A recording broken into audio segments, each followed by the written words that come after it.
Yo, what's up? We're not starting until 11, but I'm sitting here, sitting here handicapping games, looking at spreadsheets, so I figured why not do it where everyone could see it.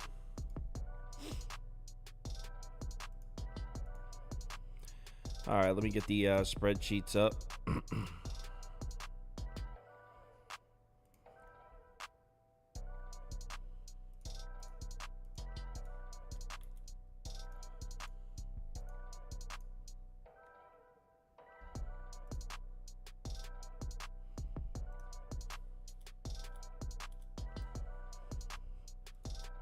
Give me a job, bro. What the person I'm looking to hire over the summer is I need graphics tech. So it's not really like I need a behind the scenes person. Everyone on my staff wants to be on camera, which is cool. It's just I need someone who doesn't want to be on camera. All right, so well, let me fix this screen. Every single time we do this, I get pissed off and I don't fix it. So let's see, 550. No, too much. What about 500? 500? 120? No, 140. There we go. And then let's go 135. That looks better. Okay. So, I don't know how Dark Cloud did. My 8 went 4-4. I know that.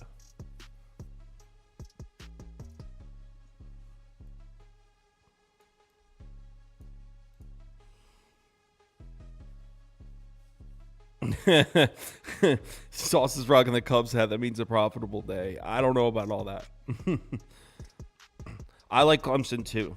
TWD. I have Clemson in my Sweet 16. My bracket's completely screwed, but Clemson in the Sweet 16, I can still get that.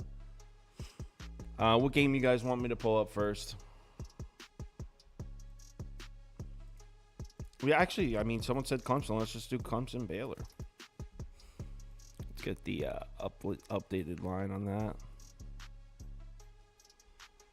Clemson Baylor is 4.5. So we're at 4.5. Let's go. Last 5 games. Strength of schedule, significant edge. Baylor 20 to 101st. So Baylor's played the stronger schedule, and Baylor's been better. So Baylor putting up better numbers against a stronger schedule. That being said, right here, offensive versus defense, Clemson should be able to score points. It's just a matter of whether or not they can make stops, which is pretty much a definite not. To be honest, what I'd be interested in here is where Baylor takes their shots from, because you can't score at the rim on Clemson.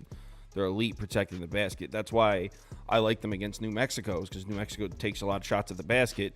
Good news for Baylor, they don't take many shots at the basket. So that's very good news if you're on Baylor.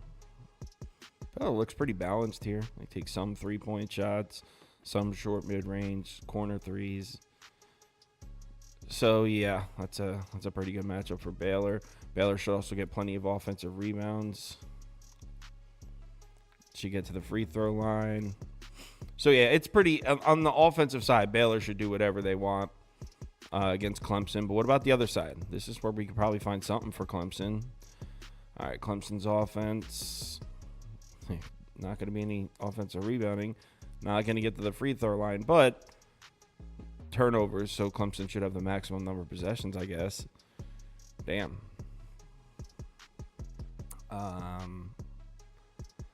Clemson takes a bunch of threes. Baylor locks down the three. Oh, my God. This is a bad matchup for Clemson, man, on paper at least. Holy shit. Yeah, that's not a great look for Clemson. Baylor seems like a really tough matchup for them. But, we're just using numbers in this sheet that I'm using right here are from the last 5 games. So, super small sample size. So, if you're on Clemson, I'm still putting up Clemson on here. I just probably won't bet it now that I looked at the numbers and it looks terrible. What else? Any other game you guys want to do?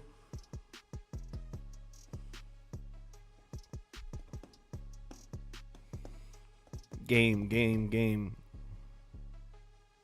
Yeah, I know. I saw 8 favorites one. There's that one guy who's betting every under. Actually, a lot of people are doing this, betting every underdog money line blind. GCU.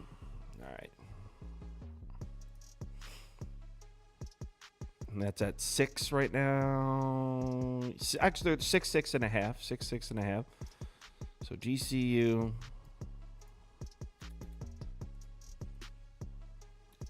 Alabama. All right.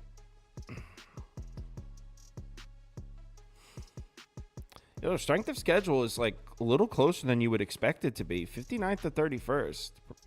So strength of schedule, not really an issue here for Grand Canyon. And Grand Canyon has been way better than Alabama.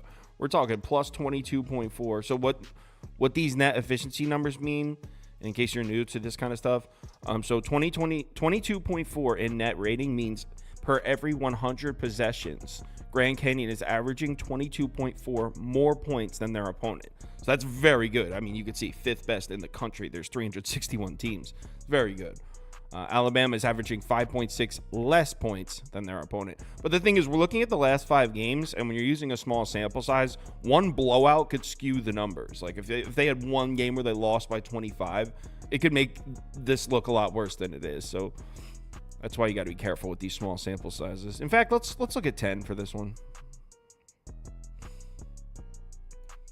Now 10, this is where, if we bring it back to the last 10 games, this is where strength of schedule goes back to Alabama. Now we're starting to see Alabama's games to finish out the regular season and the SEC 19th in strength of schedule, 145th for Grand Canyon. But you know what?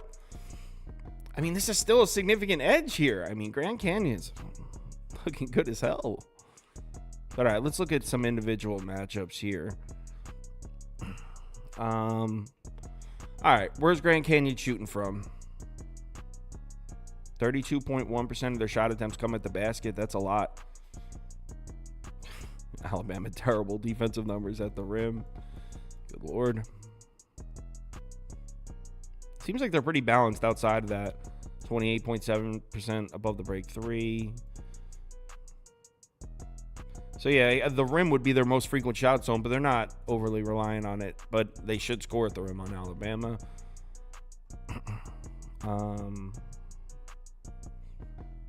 On the other side, we got Alabama's offense. And look, right here, if you're betting Alabama, you're just betting them to just beat the shit out of Grand Canyon on the boards.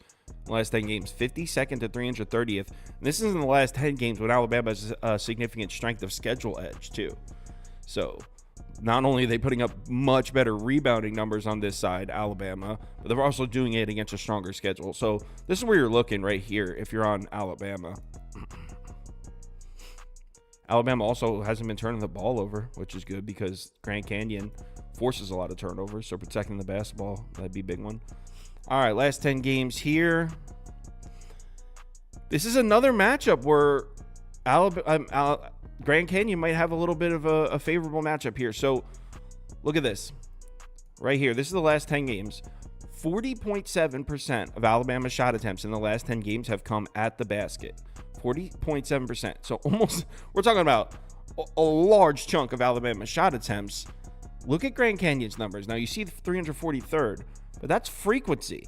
That might be by design. It looks like their defense is designed to force you into the interior and take contested layups, because look at their efficiency. Their opponents are taking a lot of shots at the basket on Grand Canyon, but they're only hitting 48.7%. 48.7% field goal percentage on shots at the basket is terrible. It's terrible. So this is really, right here, is really nice looking for Grand Canyon.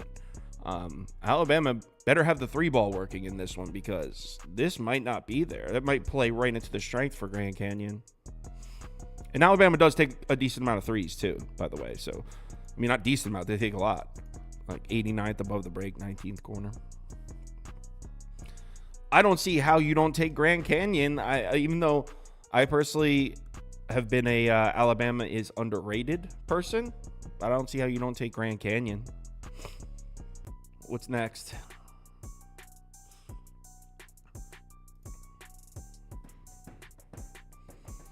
Next game. Colorado Marquette. All right, let's get an updated line. Still 4.5. Yep, still 4.5.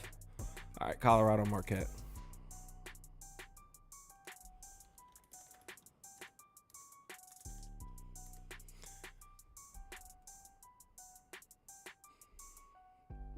should we lose last 10 games or last 5? I like last 10 for NBA, but March Madness, you know what? Let's use last 10. I've been losing, so maybe I switch from last 5. Last 10 games. Strength of schedule, pretty much dead even here, 42nd to 60th. So strength of schedule, not an issue. Net rating, dead even, 24th to 29th. So these two teams playing at a very similar level against very similarly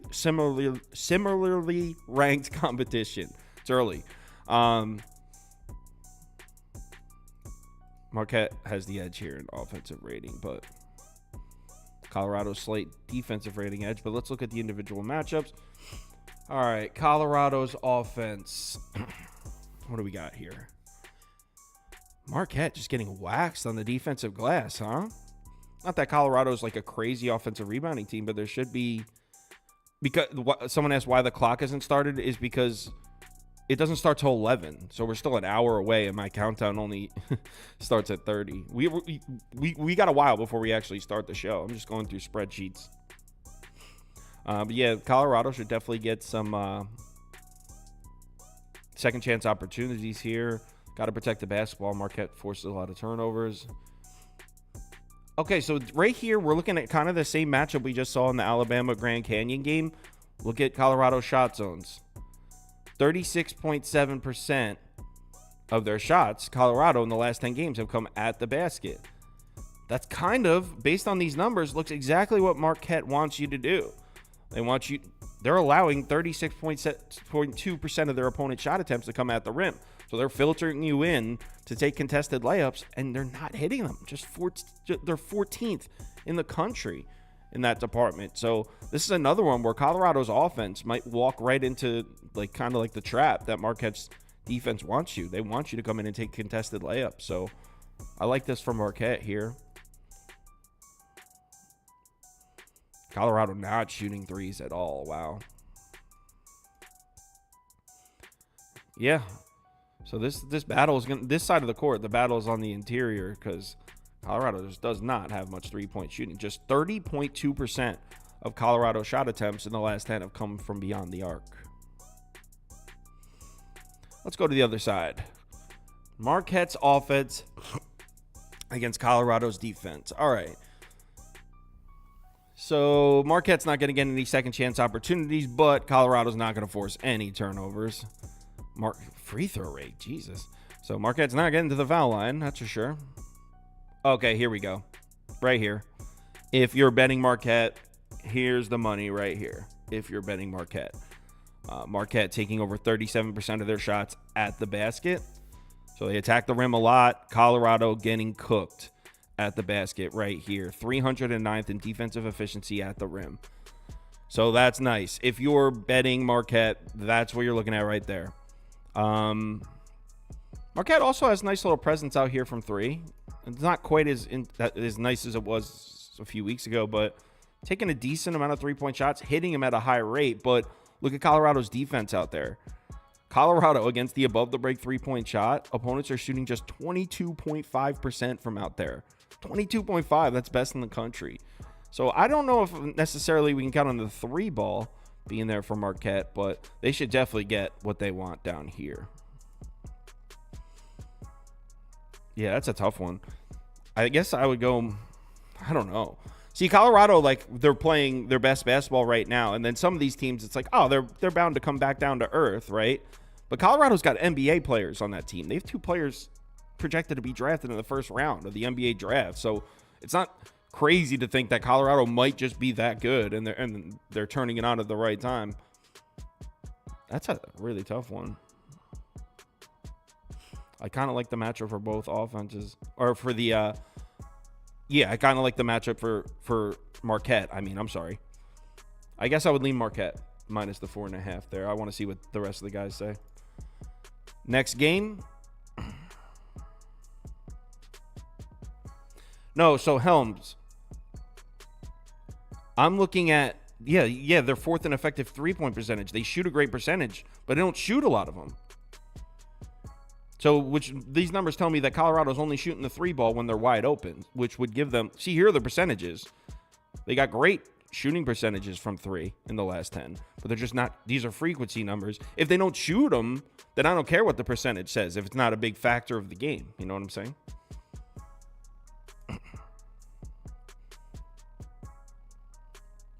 Utah State, Purdue. Updated line on that. Where's Utah State, Purdue? Here we go. 11.5 still. Oh, I see 11's popping up. So 11.5 or 11 on Utah State, Purdue.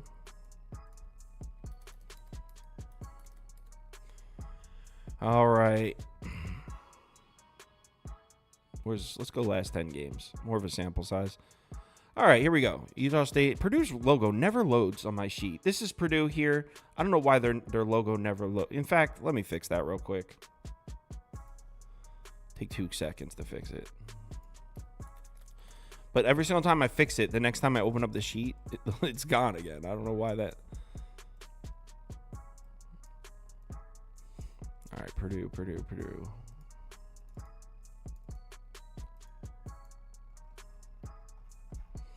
Come on now, Purdue. P. Here we go.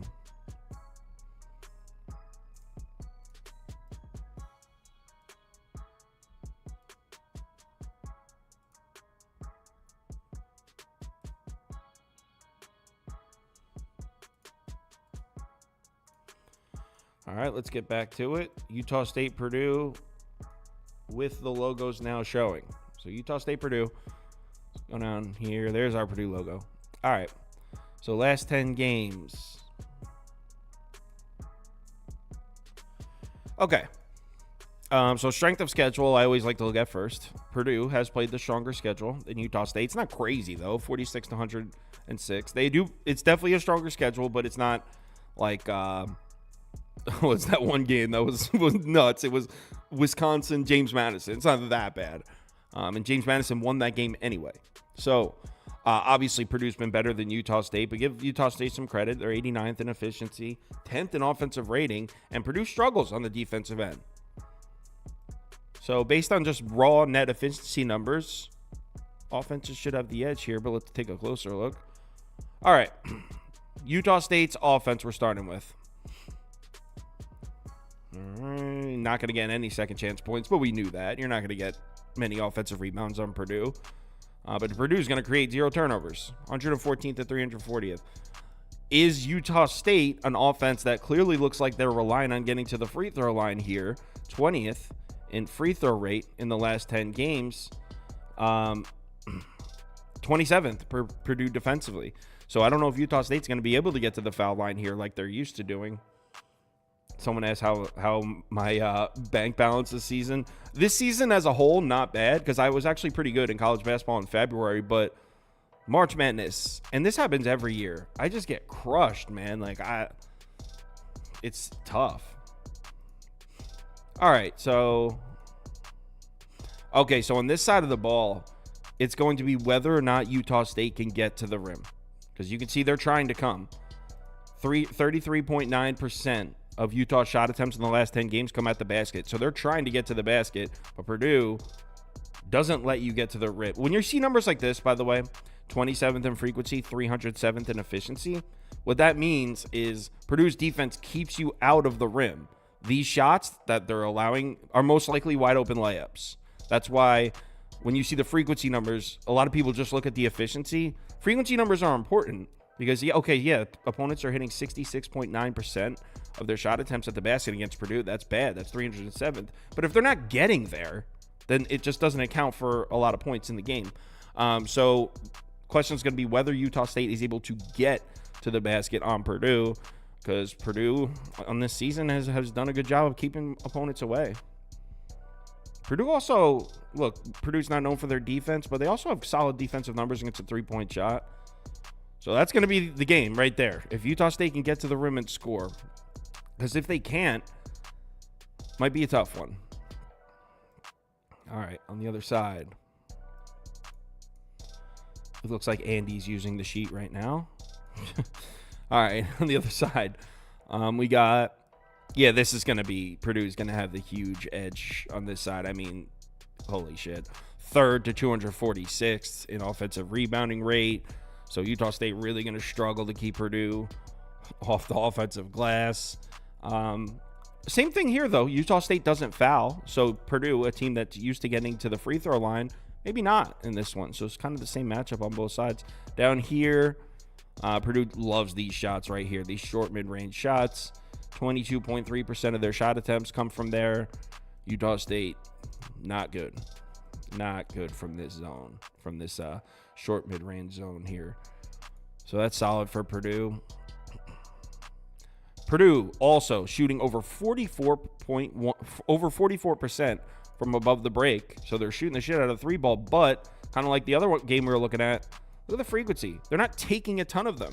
So that's a positive for Utah State. Purdue's not taking a ton of threes. All right, next game. I would go Purdue in that one, but I don't know much about Utah State. Purdue team, I've probably watched 12, 13 Purdue games this year, so I feel pretty familiar with the team. Utah State, I don't bet college basketball professionally. I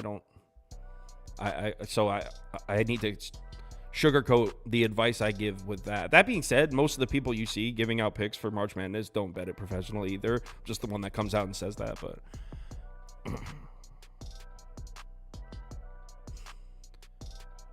Clemson Baylor total, I would say probably over. I mean, if Clemson's 3-point shots are falling in this one like they were in the last one, I would go over in that one. I had the under in Clemson, New Mexico as one of my favorite bets of the day, and that game started off like rapid fire shooting. The under did hit, but Clemson just couldn't miss in the beginning. James Madison? Someone wants to do James Madison? All right. James Madison, Duke, we're still looking at sevens. Oh, no, there are 7.5s. So 7.5. That's what we're looking at for James Madison, Duke. JMU. Duke. All right, last 10 games here. Strength of, whoa. Well, we knew this, though, because we went through the same thing with the Wisconsin game, where James Madison's strength of schedule was nowhere near Wisconsin's, but what happened? They still went and won the game. So, I don't know. Take that with a grain of salt. Maybe strength of schedule. Someone said it in a comment. Someone said strength of schedule doesn't matter in March Madness. And obviously that's funny. Like, of course it does. But at the same time, if you look at some of these upsets that have happened, maybe it doesn't. But, yeah, clearly Duke's playing some serious competition in the last 10, and James Madison just hasn't. James Madison has been good as hell, though. You can't take that away from them. Plus 18.9 in net rating. I mean, this is pretty impressive. But again, against who? So let's scroll down and look at the matchup for James Madison's offense. Okay, so I like this for Duke here. James Madison, wow, that's a serious free throw right there. They're 6th in the country in free throw rate in the last 10 games. So getting to the foul line, a big part of James Madison's offense. I don't know if that's going to be there against Duke. They don't foul. They don't send guys to the foul line. So I actually like that for Duke. Down here. Oh, man, this is a bad matchup for James Madison. So first, at the rim, 29th at frequency. So 38.7% of James Madison's shots in the last 10 games are coming at the rim. So this team attacks the basket a lot. Look at Duke down there. 95th in efficiency. So Duke protects the basket pretty well. That's definitely a positive matchup for Duke. And then look here. Where else does James Madison hit from? Three ball. They don't take a ton of them, just 36.8% if you combine the corner and above the break threes. 36.8% of James Madison's shot attempts come from three. But look at their efficiency. So they hit. When James Madison takes their shots, they hit. But look at Duke's numbers on the perimeter. Duke plays great defense out there. So I really like this matchup for Duke's defense. Definitely a good start for Duke, but let's flip it over to the other side. Okay. So, all right, Duke's offense right here. Duke should get some second chance opportunities. Other than that, like this is pretty dead even. Now, again, this is the last 10 games. Duke's playing a much stronger schedule. So these are advantage Duke all the way. But as far as like the play styles of these two teams line up pretty well except for rebounding. Let's go down to the bottom. All right. So James Madison's taking a lot of threes. Over 26% of James Madison's shot attempts come from above the break. That's a decent amount. And they're hitting them. That's actually wrong. Let me make sure that's right. Let me make sure the 15th is right, because obviously 27% is wrong. Oh, duh. They're not wrong. I just forgot I was looking at Duke's offensive numbers. So this is right. I thought this was wrong. These are James Madison's defensive numbers against the above the break three. They're allowing opponents to hit just 27.3% of their shots. So that's where I mixed up. I'm looking at James Madison's defense numbers here. So this is a great matchup for James Madison. Duke takes a ton of their shots from three, over 33% from above the break. And look at James Madison's defensive numbers against that shot. So that is a very good matchup for James Madison. My bad. It's early. So I like the matchup for both defenses. What's the total of this game?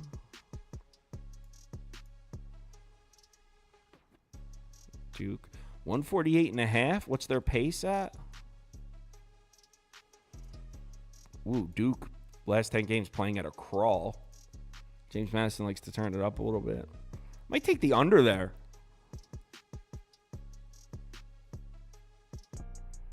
Yeah, maybe the move's the under there.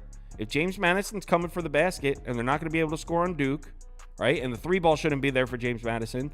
And then on the other side, you got Duke, who's going to try to shoot the three ball on a James Madison's defense that's locking down a three ball, right? Under. And Duke plays a super slow pace. Unless James Madison's going to try to turn up the pace on Duke. I like the under. I'm going to bet that.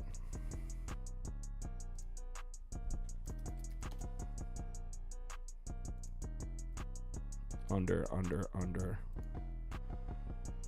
James Madison, Duke. My best under is... see, it's always Bet Rivers, and I don't have a Bet Rivers account. Where can I get a good one? 148.5. Minus 110 on Caesars. Bingo. Betting it.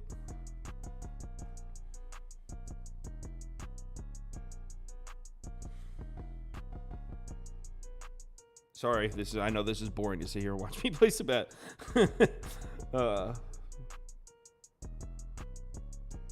Duke.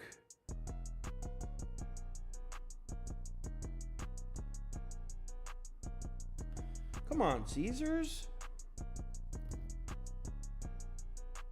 Duke, James Madison, under 148.5, minus 110. I'm in. Okay, so I got the under here. That's what I like. Next game. Whoa, there's a lot of Oh, what's up? There's a lot of people in here. Stop taking under. My under hit yesterday. My favorite bet of the day. Oh, no, I'm sorry. That was 2 days ago. My favorite bet of the day was an under and a hit.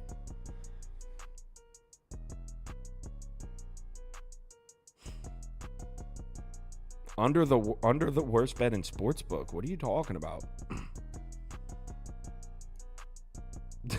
I made all my bets last night. I'm the exact opposite of Scoop's picks he just posted. Did he just post them on the website? Do you guys want to put a game on the Bama Grand? We did that one already. Bama Grand Canyon.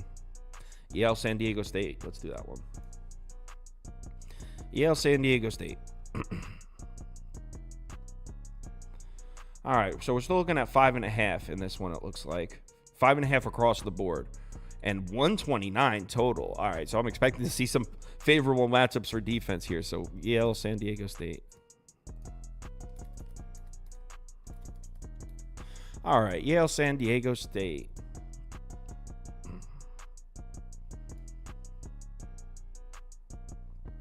All right, so last 5. You know, we've been using the last 10. Let's use the last 10. Last 10 games.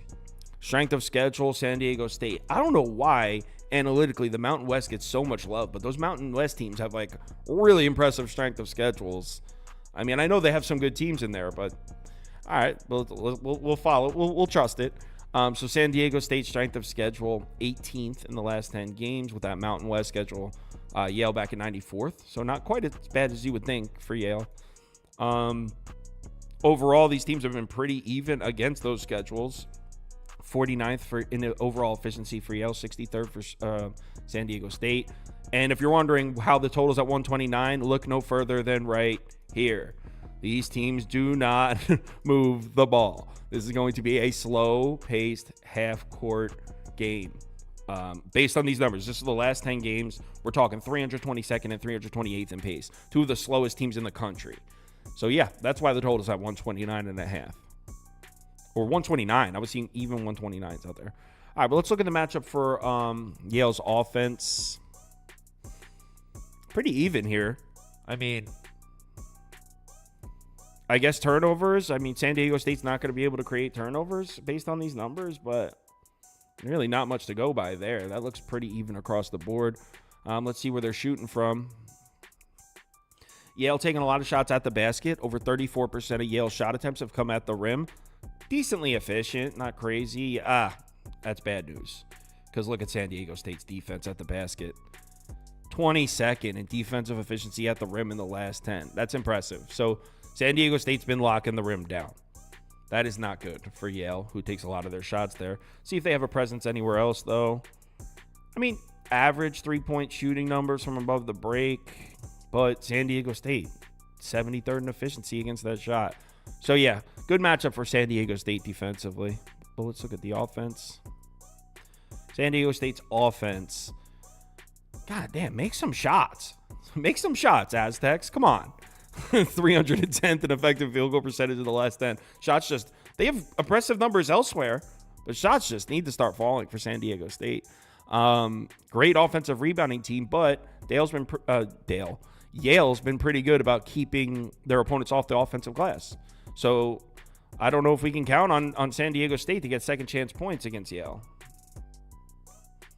All right, where are they shooting from? They don't attack the basket, which is one of the strengths of Yale's defense. So that's a positive for San Diego State. Yale, very good at protecting the rim. San Diego State ain't trying to attack the rim. But where are they shooting from? So a lot of mid-range shots here. So I know my spreadsheet, I'm going to change this for next season, by the way. I hate how my spreadsheets call it paint. These are short mid-range shots. They're 8 to 12 footers. That's what paint is. And it's my NBA spreadsheets are the same way. I'm changing that for next season. It's going to say SMR. This is going to say SMR, LMR. Short mid-range, long mid-range. So anyway, if you look at San Diego State's offense here, the two mid-range zones, we're talking about 37 point. If you add these two together, we're talking about 37.4% of San Diego's shot attempts are coming right here in the two mid-range zones. Yale's got solid defensive numbers against this one. I mean, 154th, 42nd in frequency. Oh, man. Good Lord, Yale. Get it together. Yale's getting cooked by the long mid-range shot, but it only accounts for 18% of San Diego State shot attempts, so that's not. This is a tough one. I don't even know how to read these numbers. I guess San Diego State should be able to score points here as long as their shots are falling. I looked at the line before. What's the line on this one? 5.5, though. I don't know if I want to lay 5.5 if second chance points aren't going to be there with a San Diego State team that keeps missing shots. I'd probably lean Yale there. I'm curious to see what the guys on the show are going to say. All right, next game. Wow, there's a lot of comments. Everyone's in here. Good morning, guys. Whoa. I can't even keep up with these comments. All right. Parlays are for people who like to lose money. I mean, it's not necessarily... Parlays are for two type of people. One, people who are just gambling for fun.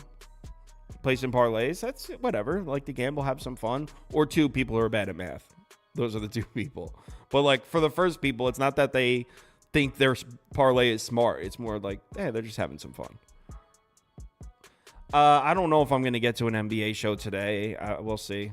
Sunday's tough. It's tough to get people. No one wants to work on Sunday. I'm the only weirdo. Kyle, just want to know how you got into this work. Well, I was making...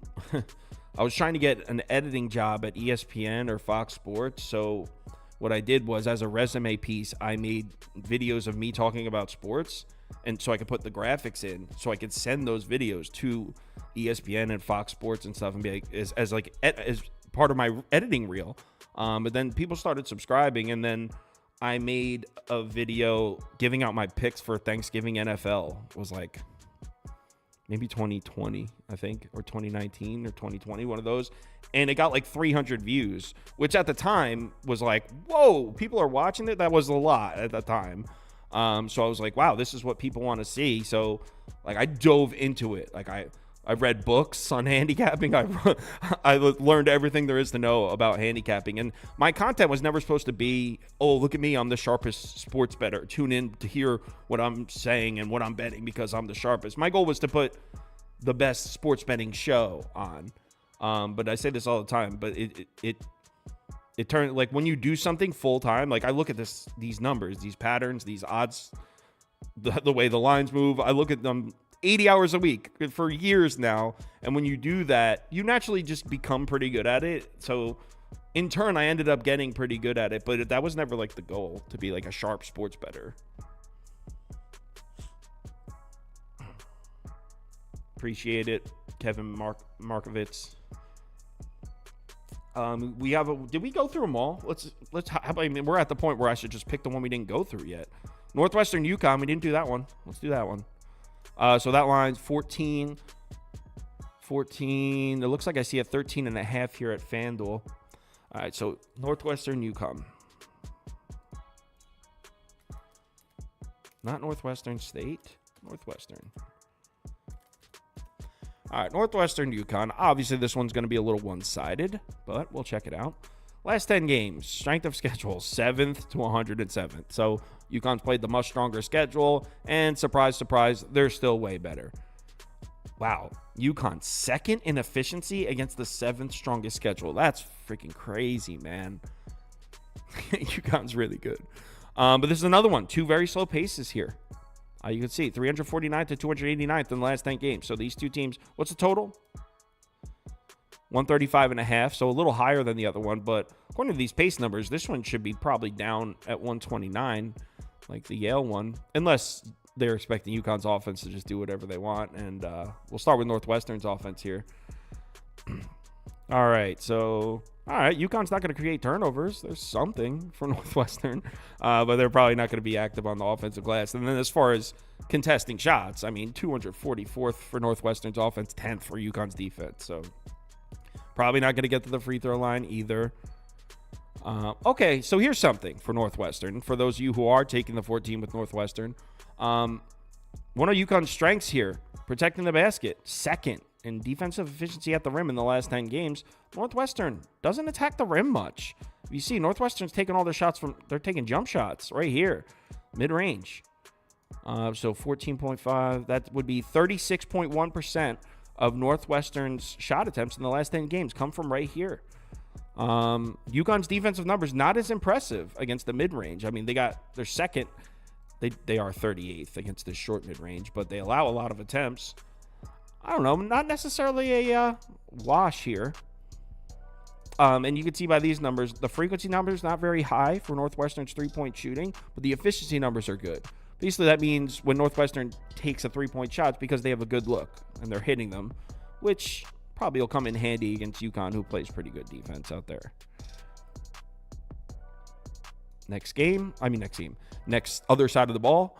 All right, so now we got the matchup for Yukon's offense, and props to Northwestern. Doing a good job of keeping opponents off the offensive glass. I mean, are they going to be able to keep Yukon off the offensive glass? Most likely not. But still, that's something. It's an endearing something. We're talking about 14 points here. So it's not like we're looking at these numbers trying to decide which team's better. We know who's better. We know who's probably going to win. But we're talking about 14 points. So this is not what I want to see if I'm considering laying 14 points. If Northwestern could keep Yukon off the offensive glass, It's tough to cover 14 points if you're not getting second chance opportunities. Oh, God, though. This is bad. This is this is bad here. All right, so wow. All right, so Yukon, elite scoring at the basket. Over 37% of their shots come at the rim in the last 10. They're hitting them at an efficient rate, and damn, Northwestern struggling to keep their opponents away from the basket. 288th in rim frequency, meaning Northwestern's opponents, 35% of their shot attempts come at the basket. So Northwestern having trouble keeping their opponents away from the rim. That's a nightmare. That's like code red if you're on Northwestern.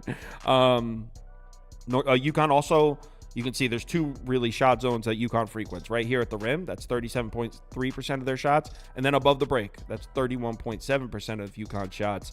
And they're hitting them above the break. These are 3-point shots here. Northwestern allowing opponents to shoot 37.3% from above the break. This is bad. All right, so, oh, man. I think I would lay the 14. Damn. It started off so promising for Northwestern, too, and it went downhill fast. So, yeah, I do like the matchup for UConn. I'd probably lay the 14.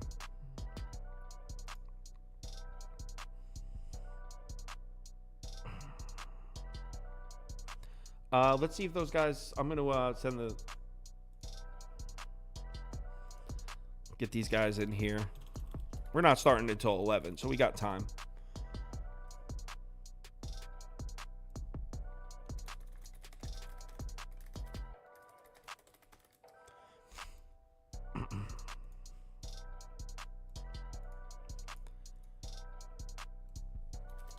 All right, so we got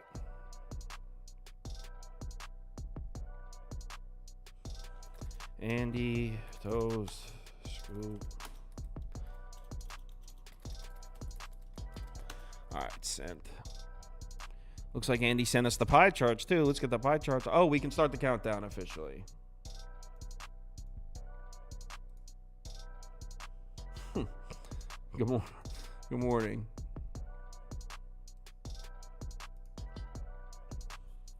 I don't know. I know a lot of you probably aren't betting the NBA right now. Last night, 2-2, break even.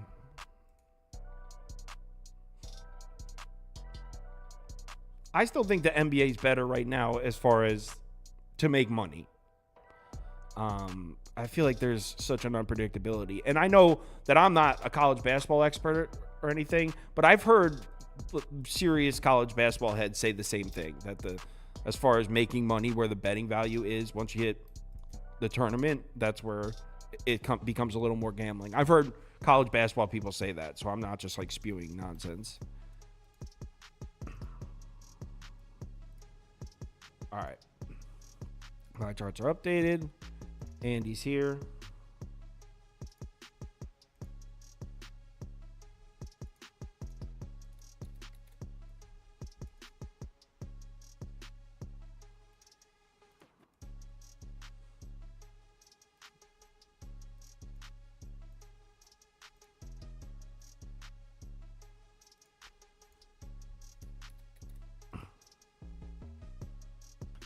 All right, Andy, I need to use the bathroom real quick. Tell these people how you did last night. Okay. I went 4-4, so I did a bunch of nothing. I did go 0-2 on my best bets, so not a great night. I expect a lot of people to be talking about Michigan State today. I'm upset about it too. Tennessee also let me down. They did not play well. So wasn't great. Wasn't great last night, but we're going to do better. Did live bet Oakland at one point. That was close to hitting. Hit a couple totals late in the night, so wasn't great. Great. This is a pretty decent slate today. There's a couple games I really like, including the first one, so when we talk about them, we'll get there. But yeah, these will be good. Couple upsets possibly. A lot of people on some teams that I did not expect people to be on. And now I'm a little afraid of my pick because of it. I assume Toast and Scoop are just getting ready. I would hope. Ed Sheeran.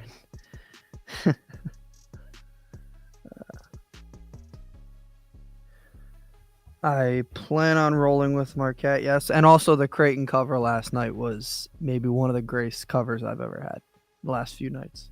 The fact that they blew them out in the second overtime was awesome. I'm going to start posting the bets my bets to his site. I just haven't learned how to do it yet because I haven't talked to him about it yet, but I will. He's given me access to that, so I will at some point. Good morning, everyone. That's better. There we go. I had to piss since like 10:10. It's all right. You always take your pregame piss. It's okay. All right. So I don't even know. Let's see if there's any more spreadsheets. Maybe Andy wants to look at the sheets. Oh, I looked at them. I'm pretty comfortable with some of these games today. I don't know about you, but we didn't look at this one. Texas A&M Houston. Let's do that one. That one's kind of made me change my pick a little bit today. The spreadsheet made you change your pick? That and Ken Palm. I was very high. I mean, I'm not going to completely give it away, but I was very high on Texas A&M.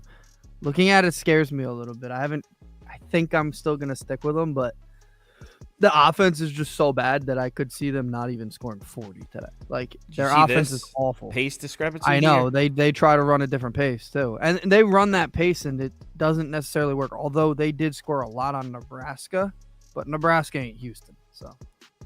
So it's going to be very who's going to dictate the pace of this game? It's very – I mean, the A&M usually gets to because they get the rebounds, they're all that, and they have the height advantage today, but it's still Houston. And Houston looked – I know they played Longwood, but they looked amazing the other day. Plus, they put up 86 points, which I don't think I had seen them do yet. Obviously, Houston's been the better team in the last 10 games. You don't need an expert to tell you that. Strength of schedule, though. Last 10 games, Texas A&M is 14th. So it's not like they've been playing scrub. Sorry, shouldn't have put a piece of gum in. That was rude. It's fine. No, not to you. I don't give a shit about you. I meant to them. I was saying to them. I was speaking for them. All right, let's go to Texas A&M's offense here. All right. Jesus. Yeah.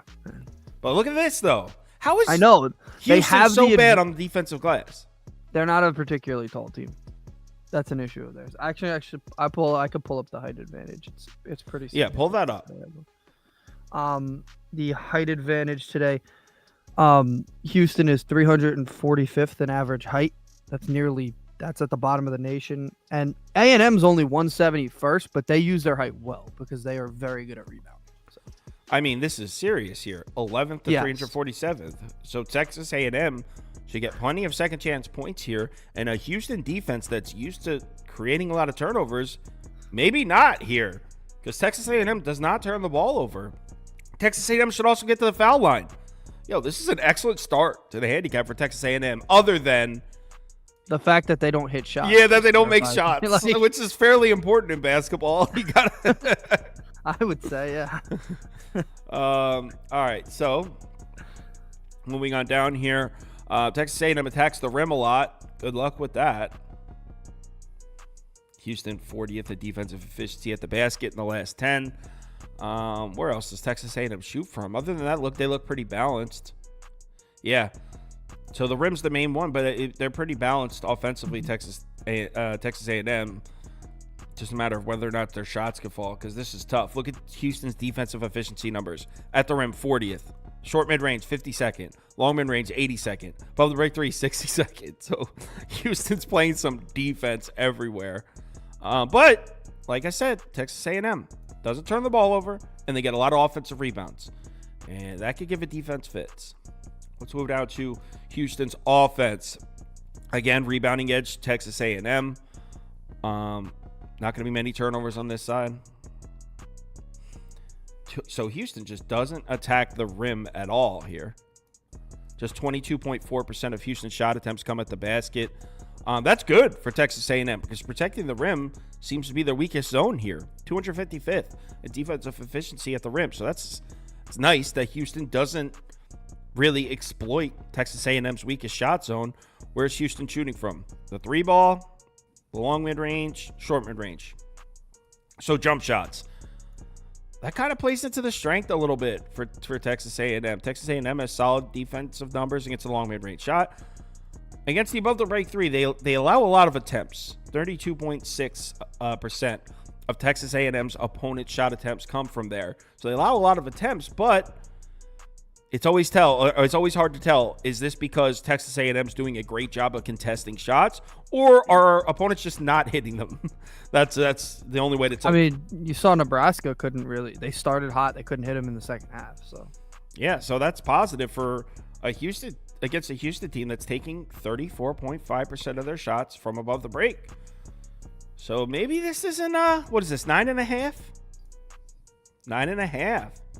Yeah, it went down because it was at 10 when I did the pick graphics. So I think it'll be I think Texas A&M will be popular. If I can remember, I think the pie chart showed they were popular today. I was on them when I first saw the line, not as confident in it. After seeing, I mean, one thing they have on everybody pretty much is the fact that they can pretty much out-rebound anybody, but gotta hit shots. Gotta hit shots. It's tough to win basketball games without hitting shots. And if you're not hitting shots against average defenses, you're probably not gonna hit shots against the best. So somebody said the NIT. What NIT? I got NIT in here. You guys the want to NIT? talk? What NIT game do they want? Somebody put an NIT game. Somebody just said NIT. I did bet Georgia reluctantly, but I did do it because I think they're going to cover the number 9.5. Where's it's Georgia? A little high. Georgia, Wake Forest. Okay. Yeah, it's the team they've beaten this year. They are a little banged up, but. Did you use the sheet? No, I used. So you're just betting on some homer shit, dude. I did bet some player props in that game as well because I thought I saw a low line. Silas Demery, the guard. Oh, bro, Wake Forest has been way better against a stronger schedule. I'm aware. They did play this year already. Georgia did win it. It was at Stegman. It was a while ago. Yeah, that was back when Georgia was actually playing good basketball. They suck now. Georgia played good basketball the other day. They scored over 70 points. They hadn't done that in a little while. So, Georgia taking a lot of threes, not hitting them. Well, yeah. Yeah, I'm not. I just thought the number was high. I don't think Georgia's going to win the game. I think 9.5 is a bit of a high number for an NIT game where one team had a shot at the tournament, didn't get in. One team knew they were going to be in the NIT. Georgia played pretty well the other day. So someone said Cleveland State game tips off at 11, so let's do that one. Looks like that one starts in. So Cleveland State, Northern Colorado. Good Lord. Georgia doesn't necessarily have injuries. They have one injury to Jabri Abdur-Rahim, but he hasn't played in 3 weeks now, so they've kind of adjusted to playing without him. And RJ Melendez has played really well in his absence. So Cleveland State, Northern Colorado. Last 10 games, strength of schedule, pretty even. 256, 226, so no discrepancy there. Cleveland State has been the better team as far as just raw efficiency numbers go. Plus 5.6 to a plus 2.6. Both these offenses about even, but where the discrepancy comes in, Cleveland State defense at 140th, Northern Colorado back at 251st. So let's see the matchup here. Somebody asked what app I use for player props. I use DraftKings. I don't know what state. You might be in a state that doesn't allow it. DraftKings is good for me. I get better lines on DraftKings because FanDuel, for example, the other day I bet Jalen Williams over 10.5 on FanDuel was 11.5. You always get better numbers on DraftKings. So that's what I use. So right here at the rim, Cleveland State taking over 33% of their shots at the basket, hitting them at a high rate. Northern Colorado 235th in defensive efficiency at the rim. So right here should be positive for Cleveland State's offense where they like to shoot. Northern Colorado struggles. Other than that, I mean, it looks like Cleveland State just doesn't shoot three-point shots because once you get to the three-point zones, there's just nothing there. We're talking about, add these two together, just 27.8% of Cleveland State shot attempts come from three, which is not a lot. So three-point shooting, not a big part of Cleveland State's offense, and for good reason. They can't hit for shit. So it's all on the interior, but Cleveland State should be able to score on them. On the other side, we got Northern Colorado's offense, and same matchup though. Holy shit, look at this. So 39.3% of Northern Colorado shot attempts come at the basket. This team attacks the rim a lot, and Cleveland State's defense at the rim. Wow. Problem is, other than this right here, there's really not much positive to say about Northern Colorado's offense. They do hit their threes, but they don't take many of them. So, yeah, kind of similar matchup on both sides. What's the line for this one? 3? I don't know. I might be down to take Northern Colorado plus 3.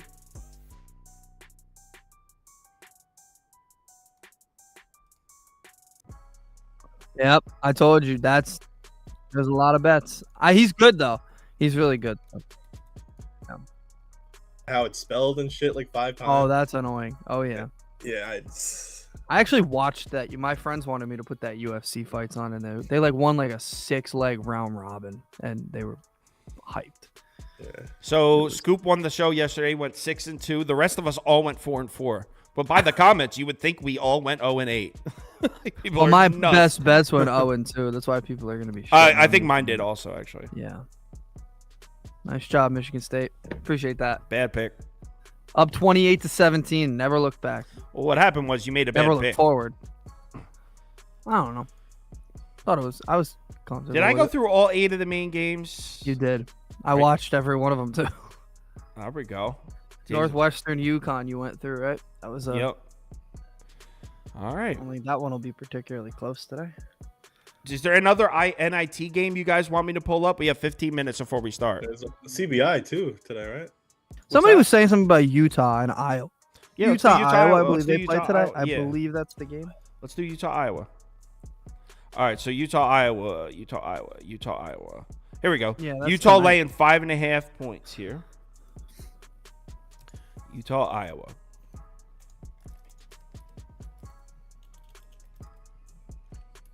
There's 2 Utahs. Let's try this one. There we go. Who the hell's What's in the there? other one? I'm so curious now. Is it Utah State? it's UT Arlington. Yeah, Tennessee Arlington. Yeah, or Texas Arlington. Yeah. All right, got it. Wow. You learn something new every day. All right, here we go. Last 10 games, strength of schedule. Whoa. Okay, Hawkeyes. Iowa's played the significantly stronger schedule in the last 10, 24th to 122nd. Well, we already know what the build of this Iowa team is. I didn't need these to tell me that. Iowa's got a good offense and a god-awful defense. Basically the exact opposite of their football team. That's their basketball team. 330th in defensive rating in the last 10. Utah, a lot more balanced here. Let's look at the matchup for Iowa's offense. And obviously, this is probably where you can find positive angles for Iowa. Hawkeyes do not turn the ball over. They might not be able to get to the free throw line in this one. Utah's defense pretty good about not fouling. Where's Iowa shooting from? Pretty balanced. Rim, paint, mid-range. Not many threes at all. So Iowa attempting just, you add these two together, 39.3% of their shots from 3. I mean, that's not a terrible, 29.3. Yes, that's not a lot. 29.3% of Iowa shots, 29.3% of Iowa shot attempts coming from these two zones, the 2 3-point shots. That could be a positive for Iowa because Utah's strength is defending the 3 ball. So all Iowa shots are coming from inside the arc, which is where Utah tends to be weaker. In fact, if you isolate the long mid-range shot, Utah, terrible defensive numbers there. Iowa, great numbers shooting that shot. Now, that accounts for just 21% of Iowa's shot attempts, but it could be an area where Utah has some problems. So Iowa should score. Andy still in the spreadsheet as always. See, Andy? Oh, yeah. Usually it's AJ's always in the NBA one. So. Yeah. All right. Working hard. So, yeah, obviously we know Utah has the edge on this side, but Utah's offensive numbers aren't blowing me away here. I mean, this is not very overwhelming. We scroll down. Oh, my God, that guy's right. Oh, no. What? Georgia's running back got arrested. Oh, man. ETN. God damn it. Oh, man, the guy who transferred from Florida? Yeah. He got arrested? DUI. God damn it. It sucks. Hopefully that's not a suspension, but it's probably going to be. I have positive news for Iowa. They actually have decent numbers against the 3 ball, which is where Utah shoots a lot of shots from. Okay, Iowa. The key's going to be, can they, right here. They're going to get eaten alive at the rim, but they should give Utah jump shooters some problems. I'd go Iowa plus 5.5 here. Yup. I'm down to bet that. I'll bet it.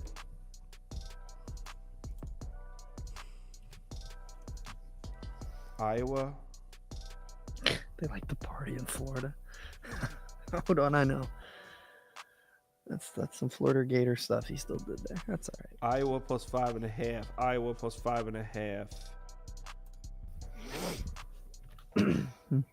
Iowa Hawkeyes. I'm taking the money line.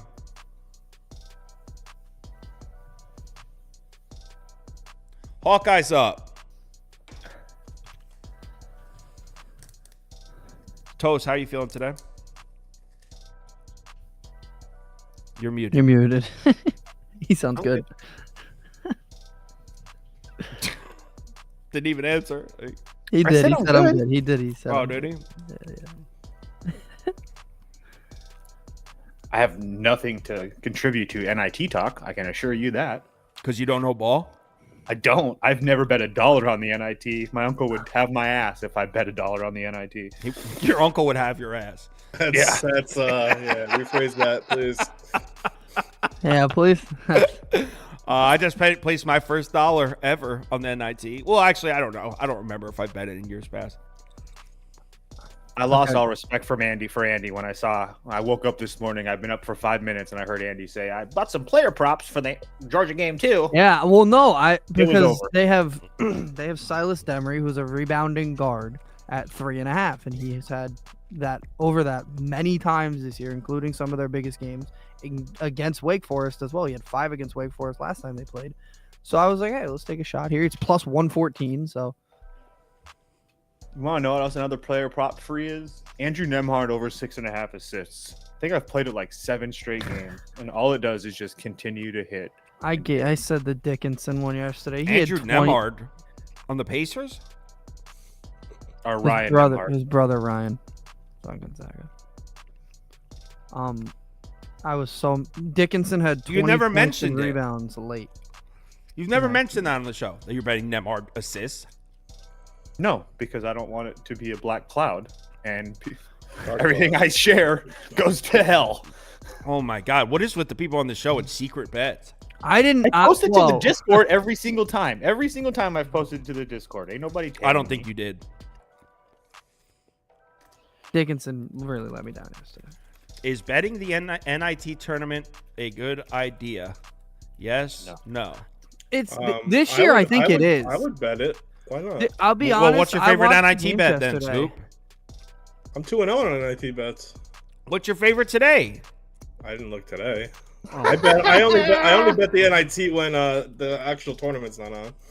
Because I'm a degenerate and I need to put money on something. So I'll say that the level of NIT competition's better now that they took the mid-majors out. I'm not saying it's a good thing they took the mid-majors out, but like I thought Seton Hall wouldn't give a crap yesterday. They played really well and they cared. So like, I've asked a lot of people this, and the consensus I got is towards no.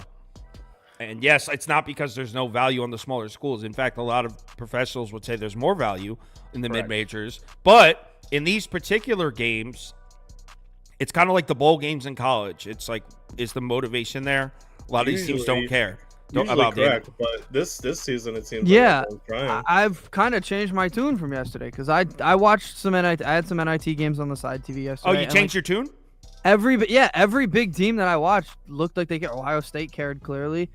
Seton Hall cared. Usually, if you make the NIT, you don't. But everyone seems to be playing. In years past, that wouldn't be the case. You'd have a bunch of mid-majors just dominate it because the bigger teams just didn't want to play. So, someone said, Kyle, why don't you bet on women basketball? It's not that I have no interest in it. It's just, I would like to bet on NHL too. I don't have time. I would like to handicap college basketball at a higher level than I do. I just don't have the time, man. It takes a lot of work. You want to go over Minnesota, Indiana State? I'm curious too, actually. All right. Scoop wants to go over Minnesota, Indiana State. That's another team. I thought Indiana State wouldn't give a shit. Well, plus in the semifinals, everyone's going to be trying by then. No, it's not the semifinals. All right, Scoop, what kind of line are we dealing with here in Minnesota, Indiana State? Indiana State. All right, so Minnesota, Indiana State. Let me go find the line real quick. Minnesota, Indiana State right here. So Indiana State laying 7 to the Gophers. Wow, I would not have guessed that. Okay, last 10 games. Strength of schedule, holy shit, significant. Minnesota's played the much stronger schedule, but look at the overall efficiency numbers. I mean, if these two teams played the same schedule and strength of schedule wasn't a thing, it would be Indiana State minus 22.5 here. But obviously, we know Indiana's putting up these numbers against this schedule, and Minnesota's putting up these numbers against this schedule. Much different. But we'll take a look at individual matchups. Minnesota's offense, good for Indiana State, man. Doing a good job keeping opponents off the offensive glass. They create no turnovers, though. So, look, Minnesota's going to score points in this game. And just look right here. EFG, 70th to 149th.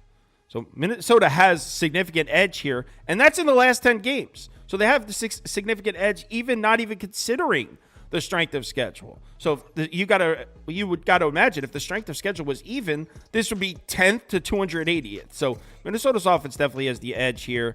And whether or not, right here, I can tell you whether or not Minnesota can get to the basket is going to be a huge factor because Indiana State has great numbers keeping their opponents away from the rim, 35th in defensive frequency, but Minnesota's coming for the basket.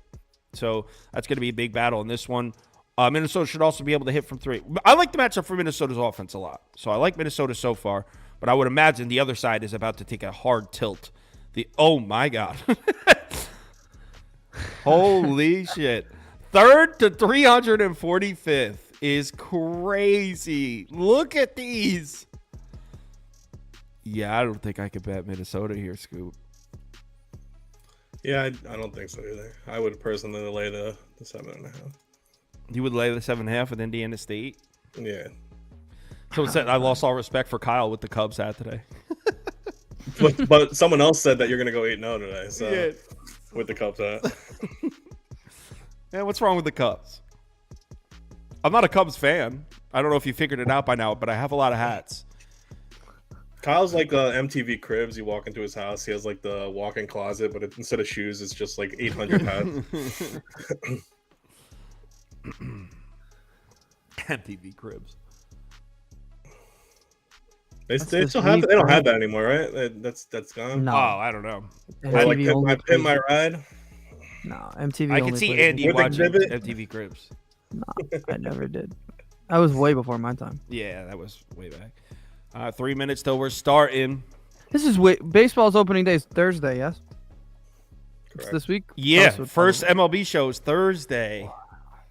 The Mets just cleared their That's when dark cloud clears up and becomes sunny day. Yeah, it's Well, early on it might be partly cloudy, but once he starts hitting that, I'm telling you, it's gonna be full of sunshine. Don't worry. Well, there was no partly cloudy, Andy. I'm 3-1 to start ready. The year. All right. Oh, that's right. Ready. I forgot. The season did technically already start.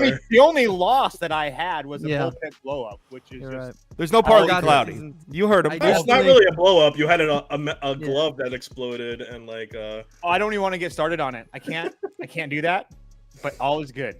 I didn't even realize. I forgot the season had started. I'm happy that everybody started well.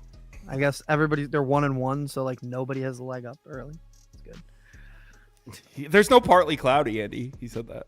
No partly cloudy. No, that's good. That's not good. In baseball season. Just trust me. Prop Beaver is going to be sunshine and rainbows this week. It's just all sunny in Alaska. 17 hours. Hopefully. Yeah, I think the final consensus was. By the way, to start the season, NBA 3 o'clock live show, MLB 4:30. Because dogs. The last few weeks of the NBA season, they do it where Thursday has 4 games and then Wednesday has 12. So I can't do a live show in an hour for NBA. I need a few extra minutes. So we're going to do 3 p.m. NBA, 4:30 MLB on the busier days. Yeah, MLB doesn't start till 6:30 anyway. Yeah, well, yeah, 6:37, and I think we can make it work. It's really only for 2 weeks because by the time MLB starts Thursday, NBA regular season is really close to over. I think these teams have like 12 games left. That's 3 weeks. Yeah. So it's really only 2 or 3 weeks of having it both, and then once the NBA playoffs start, Live shows are easy. You can go through an NBA playoff slate. It's 4 games. So we could just do 3 and 4 because I'll be done plenty of time. Yeah. Bring back the NASCAR videos. I'd love to, man. I'm pressed for time. I don't have like this isn't ESPN, man. It's just it's very small staff. It's me with 2 desks next to me, Andy and AJ, and these unambitious freaks don't work on the weekends. It's just me here. I can't help. I won't even. Scoop and Toast are remote. They're not here. But even if I was there, I wouldn't be able to help you. So let's be real. Probably the same. Yeah, I could try. I would try. Everyone in the comments when they comment that, they're like, "Make Andrew work 7 days a week." That's what they're basically asking. No, what I do is I give them the option. I said to Andy, Andy, do you have plans Saturday? Giving him the option to. And he said, yes, I do have plans. I was like, oh, you made plans on the first weekend of March Madness? What's wrong with you? Typical Andy. Andy being Andy. Andy being Andy. Some people just don't work, man. All right. No. That's me, actually. I'm probably going to be up the next 2 days writing Sweet 16 videos. So some people just don't work, man. All right. It's 10:59. As soon as it hits 11, we're rolling here. Kyle, don't leave the desk and stream 24/7. Just stream yourself working. That'll be entertaining. Dark Cloud went 4 and 4.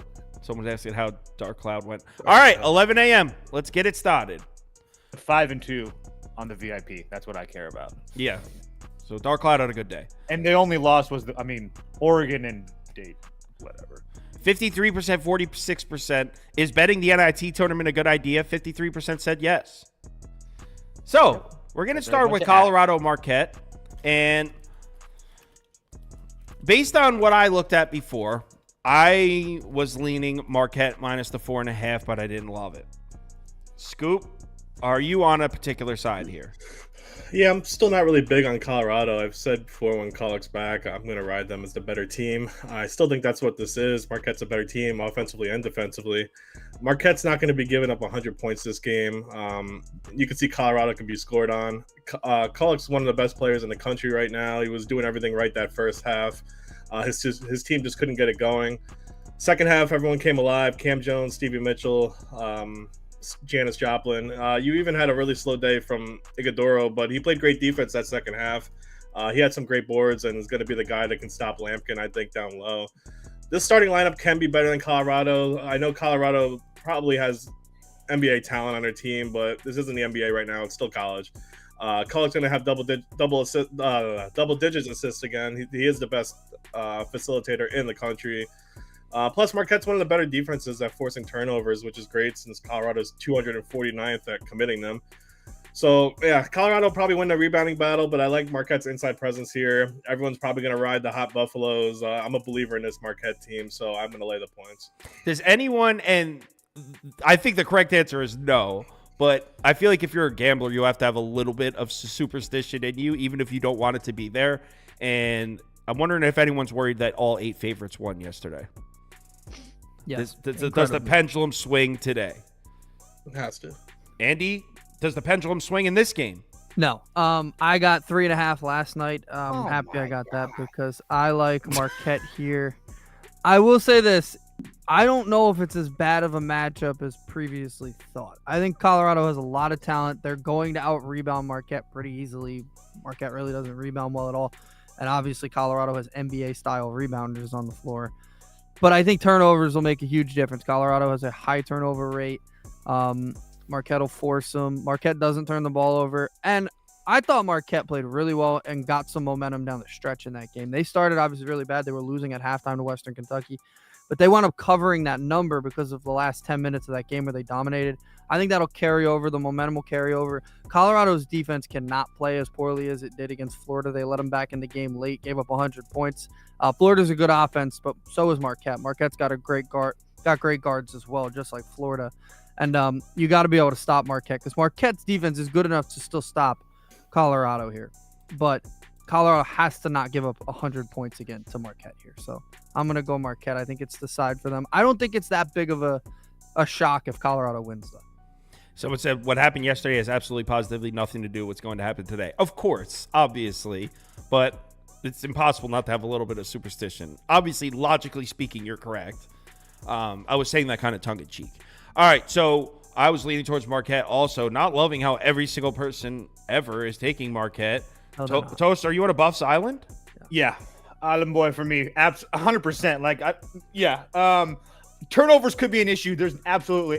My favorite bet in this game is Colorado team total over 71.5. Like, I absolutely love that play. I'll talk about that really quickly. Pace is going to be a thing here, and anytime that Colorado plays with pace, they're scoring points. Like 2 times against Arizona, 99 and 97. Against Florida, 102. Against Milwaukee, 106. Northern Colorado, 90. Washington, 73, 98. I can keep going down the list. Anytime they play anybody in the top 60 of possession rate, they're going to be going up and down. They have plenty of scorers to score that's at an NBA level, whether it be De Silva or Williams or whatever. I expect him to have a bounce back day to day. I like Colorado team total. I like Colorado as well. I just think that this team is playing unreal right now. And the fact that they're going to get a pace with a game that they're comfortable playing. Yeah, they might turn the ball over a few, but I think they're going to get a lot of easy looks too. So I would lean Colorado team total, and I would lean Colorado plus the 5 or whatever it is now. Yo, the comments are so funny. I hear you, Cloud. So I am not going to go on Toast Island here with the dark cloud. I'm staying where it's sunny, and I'm on Marquette. So Toast officially on his own little dark cloud island. I like it a lot too.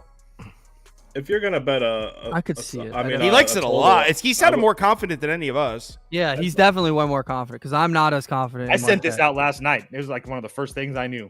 I'd bet the over too. Yeah, the over sounded good. Based on what he was saying, that's why I was reaching. Screw it, I'm betting the over. I sent that last night too. You sent the over out? Yeah, but where did you send it? Oh, you posted on the site. Yeah, you know. You know. What he's supposed to do?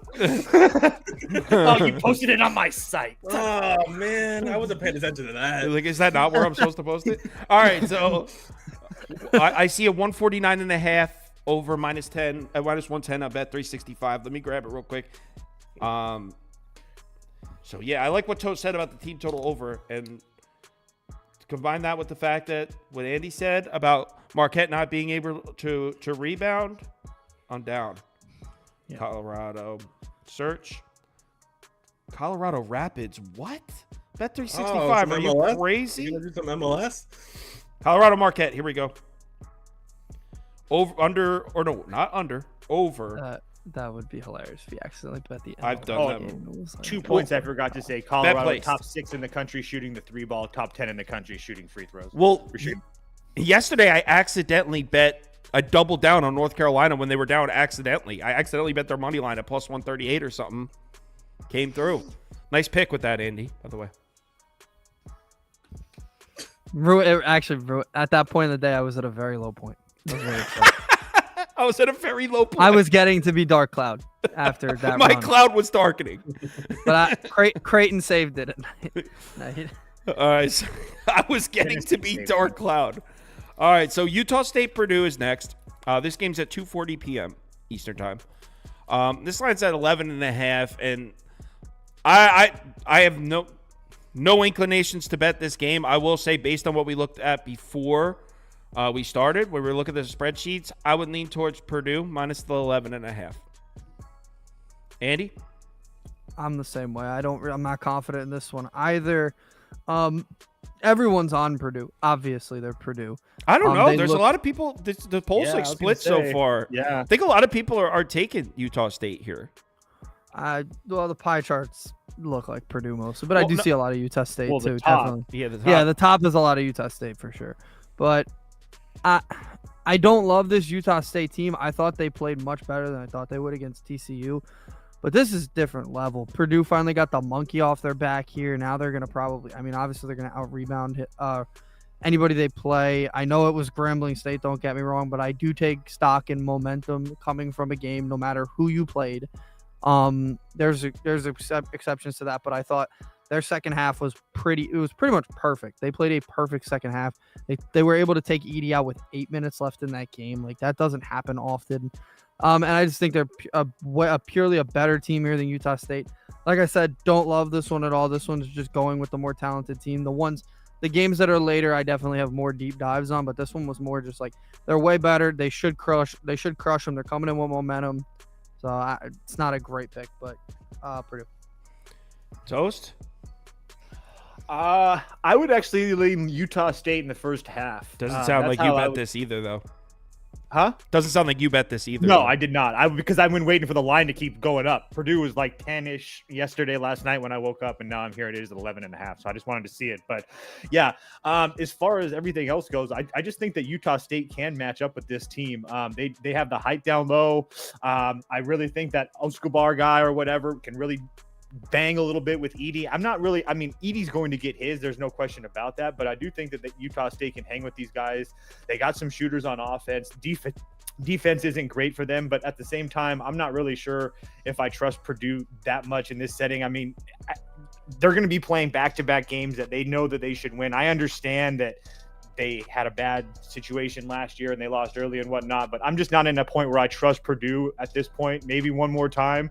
But yeah, I would look for Purdue to start kind of slow against this team that kind of matches up with them, especially size-wise, and that can really shoot the ball inside. And that's one thing Purdue can really do is limit people shooting the three ball. But Utah State's not going to take a lot of those. They're going to work inside. So I'll take my points in the first half. Neither of you convinced me on either side. Scoop, convince me of something. Yeah, I have Purdue winning to move on in the bracket, but I like Utah State covering the spread. This is a lot of points. You saw Purdue's prone to being beat as you saw them lose to an awful Wisconsin team. Utah State looked awesome the other night against TCU, won that game with ease. I can see Purdue starting off on a slow side like they did the Grambling, except Utah State actually has a competent offense. I know Edey will do what he does, get a ton of rebound, probably score around 30, but they still have some big guys that can play on the inside with Osabor and Isaac Johnson, who's 7 foot. This team can match up offensively with anybody. They scored at least 87 in 4 of their last 5. They shot 57% from 2-point this season, which is top 10 in the country. And more importantly, they're 3rd in the country at defending the 3-ball. Purdue's number 2 in the country shooting the 3. So that's pretty much canceling Southern out of there. And that's one of the best parts of Purdue's game. So they may get dominated on the boards on the inside, but if Utah State's hitting shots like it did against TCU, this should be a single-digit win, especially since Utah State's a very solid free throw shooting team. So yeah, taking away the 3-ball and just having Edey shoot it down low, I don't see that being their whole game this today. So I will take Utah State and the points. 11.5 is just too much. This is what I did based on what you guys said, and I'll share it with the screen right now. Just place this. And I thought this kind of encapsulated what you and Toast both said. So let me bring it up on the screen real quick.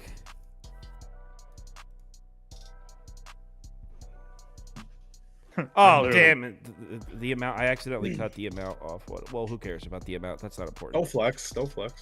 I literally bet the same thing. So. Yeah. Oh, whoops. Literally. That's the Bulls Celtics injury report from yesterday. There we go. Good one last night. I just put down Utah State plus 6.5 first half. Right here. At minus 110 on Bet365. Seems like Toast and Scoop both were circling around that. So I guess for my pick, I'll put up Utah State, but I got Utah State first half plus 6.5. Purdue starts off slow every game, so cool. So our poll slightly leaning towards Purdue, but not overwhelmingly. There's definitely a lot of people taking Utah State here. It's 49%, 39%. So community pretty split on this one, slightly leaning towards Purdue. Next game, James Maddy. Toast, bat and lead off on the James Maddy game. This line is 7. I think there are 7.5s open as well. So I'll put James Madison plus 7.5, Duke minus 7. Because depending on what side you're on, if you line shop, you can get that line. So, Toast, James Madison. Was that Wisconsin choking? Or was that James Madison flexing? That was James Madison flexing. I told anybody that asked me that I was going to be on James Madison, and then if I let the pie chart scare me off of it, and everything that happened. You're such a coward, bro. I am. So I'm on it. I'm not going to let that happen today. Public, everybody, I'm with you. Let's go. The Dukes are here. It's public. Never hear that from Toast.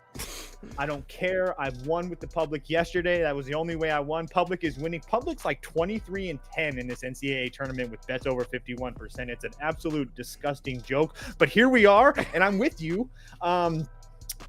Is Duke even really good? Like the Duke Blue Devils are really good. They're 7-3 their last 10, but their last really good win was Wake Forest. I mean, I'm just not in a position where I think that this Duke team's very good. James Madison's very good defensively, do a very good job of limiting the 3-ball, number 2 in the country and 3-point percentage.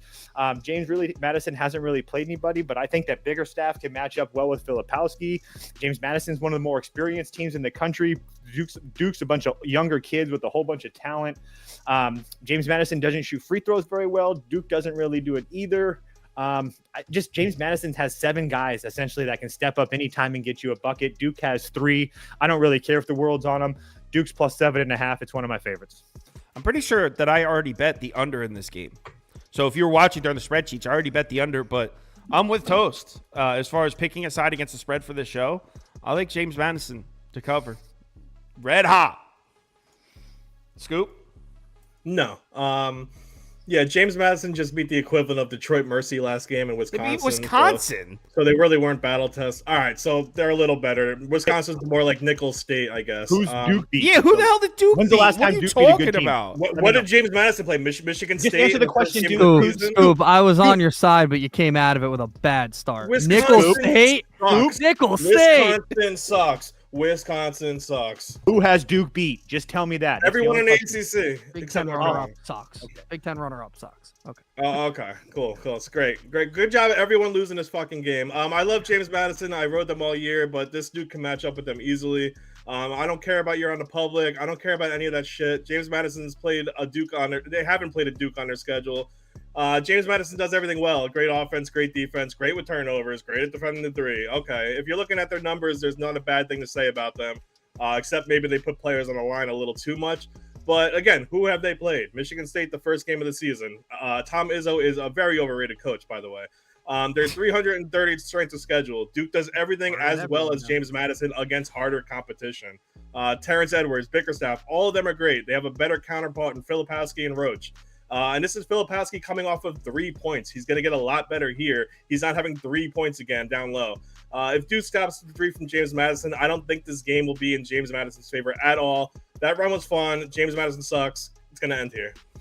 That run was fun. James Madison sucks. It's going to end here. You said a lot of sharp things during there. Tom Izzo sucks. Wisconsin sucks. He burned down the entire Big Ten. Yeah, the Big Ten wasn't good this year. I think this comment says it all. A bunch of teams left, don't they? Scoop is the dark cloud today. Toast came out shining from Slouch Online.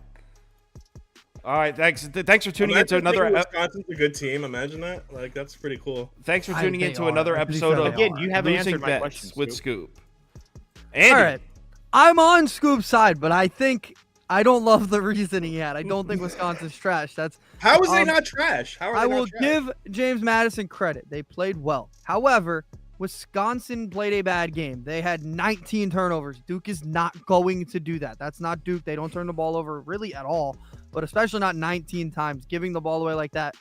From the very beginning, Wisconsin was out of that game because of turnover. I think they had 7 turnovers in the first 10 minutes or first 8 minutes or something of that nature. Like, it was bad. They were not holding on to the ball. Duke will do that. Significant height advantage. Obviously, a lot of that's Filipowski. People are saying Filipowski got pushed around by Vermont. That's okay. Vermont's a little bit bigger than James Madison, so it's okay. They get big guys there. That's how it works in that conference. I like this Duke team. I've been saying it. I know that their schedule doesn't back it up because every time they've played North Carolina, they didn't look good. North Carolina is a little bit better than James Madison. I'll say Wake Forest is about as good as James Madison. So I like James Madison, but they have played a weak schedule. Duke has been fine. They've been good. I see this team with all the talent they have. They have NBA talent on their team. The Canes looked really good lately. Filipowski's going to have a good game. I think simply because Duke will not do what Wisconsin did, right? Wisconsin looked bad in that game. That's just not what's going to happen with Duke. So I think this is a different spot. Everyone's on them, but that's not why I'm picking Duke. I just think they're obviously the better team. They're better than Wisconsin. They're going to play better than Wisconsin did. Doesn't James Madison just feel like the team that's going to be the big number that's in the Elite Eight? Nope, there's one I got already. Nope. No, they don't. Yeah, we know you're going to. Another one. We know you're riding Grand Canyon. But James Madison just feels like it's going to be that team. Like, I wouldn't be surprised if James Madison goes to the Elite Eight. I could see it. I definitely, if they won today, definitely. I do not see that whatsoever. So. Yeah, we get it, Scoop. We got it. Okay. But Wisconsin's trash. 66%, 29% in favor of James Madison. So we are a James Madison program. Andy and Scoop are officially on their own little Duke Islands. Next game.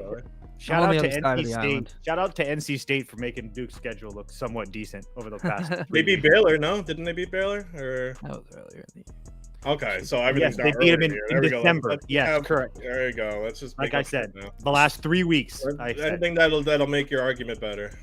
Virginia, Louisville, Florida State, Wake, Oh, Boston go College, over Notre Grand Dame. Canyon These are the schedule, teams please. that Duke is Or no, go over throttling. Those are Madison's the teams schedule. that Duke's throttling. Please tell me James Madison's schedule right now and what they beat. Wisconsin, who you think is trash, apparently. Talk to you in 8 hours, and I'll add Duke to Arkansas that State, list. they're pretty damn good. Team- Say something bad Oh, about Arkansas toast. State. Go ahead. No, Arkansas State. Good No. team. Just Good no. team. We don't talk Sun Belt in here. All right. We Not, just did. not, We just not did. tonight. Clemson, Baylor. All right. So actually, the Clemson New Mexico game was one of the only games where I feel like I saw it properly. I had Clemson. I had the under. Kind of went. New Mexico was really struggling to score at the rim. Kind of went how I thought it would go, and that's a rarity in March Madness, at least for me. So this one, it really comes down to, and we looked at this one before. Clemson's got to, it protects the basket at an elite level. Here's the problem. Baylor can light them up from a lot more places than just the basket. It's also a tough matchup for Clemson on the other side. I have Clemson in the Sweet 16. So I have Clemson winning this game based on my bracket. So I'm putting Clemson up, but I honestly think I'm not betting it unless Andy or Scoop or Toast give me a selling point. But as far as what we looked at before the show, I was like, oh shit, how do you not lay the 4.5 with Baylor? So I'm not betting this as of now unless Toast is about to give me a nice sales pitch on Clemson. Sales pitch. I love Clemson. I bet them last night at +5. I thought I was going to get a better line, but look, it's -4.5 now. All that green in the pie charts, and I still can't get a +5 anywhere. That's weird. I just think that Clemson actually matches up really well against Clemson. I think I understand that Dennis and Walter are very good, but Hall, Gerard, Hunter, all those guys can really switch off. And I truly do think it's a really bad matchup for them. Yes, Baylor can absolutely shoot the hell from deep. I understand that, but Clemson is a pretty damn good shooting team as well. Clemson's very good free throw shooting team. Baylor's one of those handsy teams I like to talk about that fouls a lot. I just think that with the world on the other side, I like my chances here with this Clemson team that seems, I haven't really trusted them all year, but what I saw against New Mexico was really impressive. And if one thing that Baylor loves is that three ball, and if they're not dropping early, they might be playing from behind, and that changes things a little bit. So I'll more than happy to take my chances with the 4.5 from Clemson. All right, so that was pretty convincing.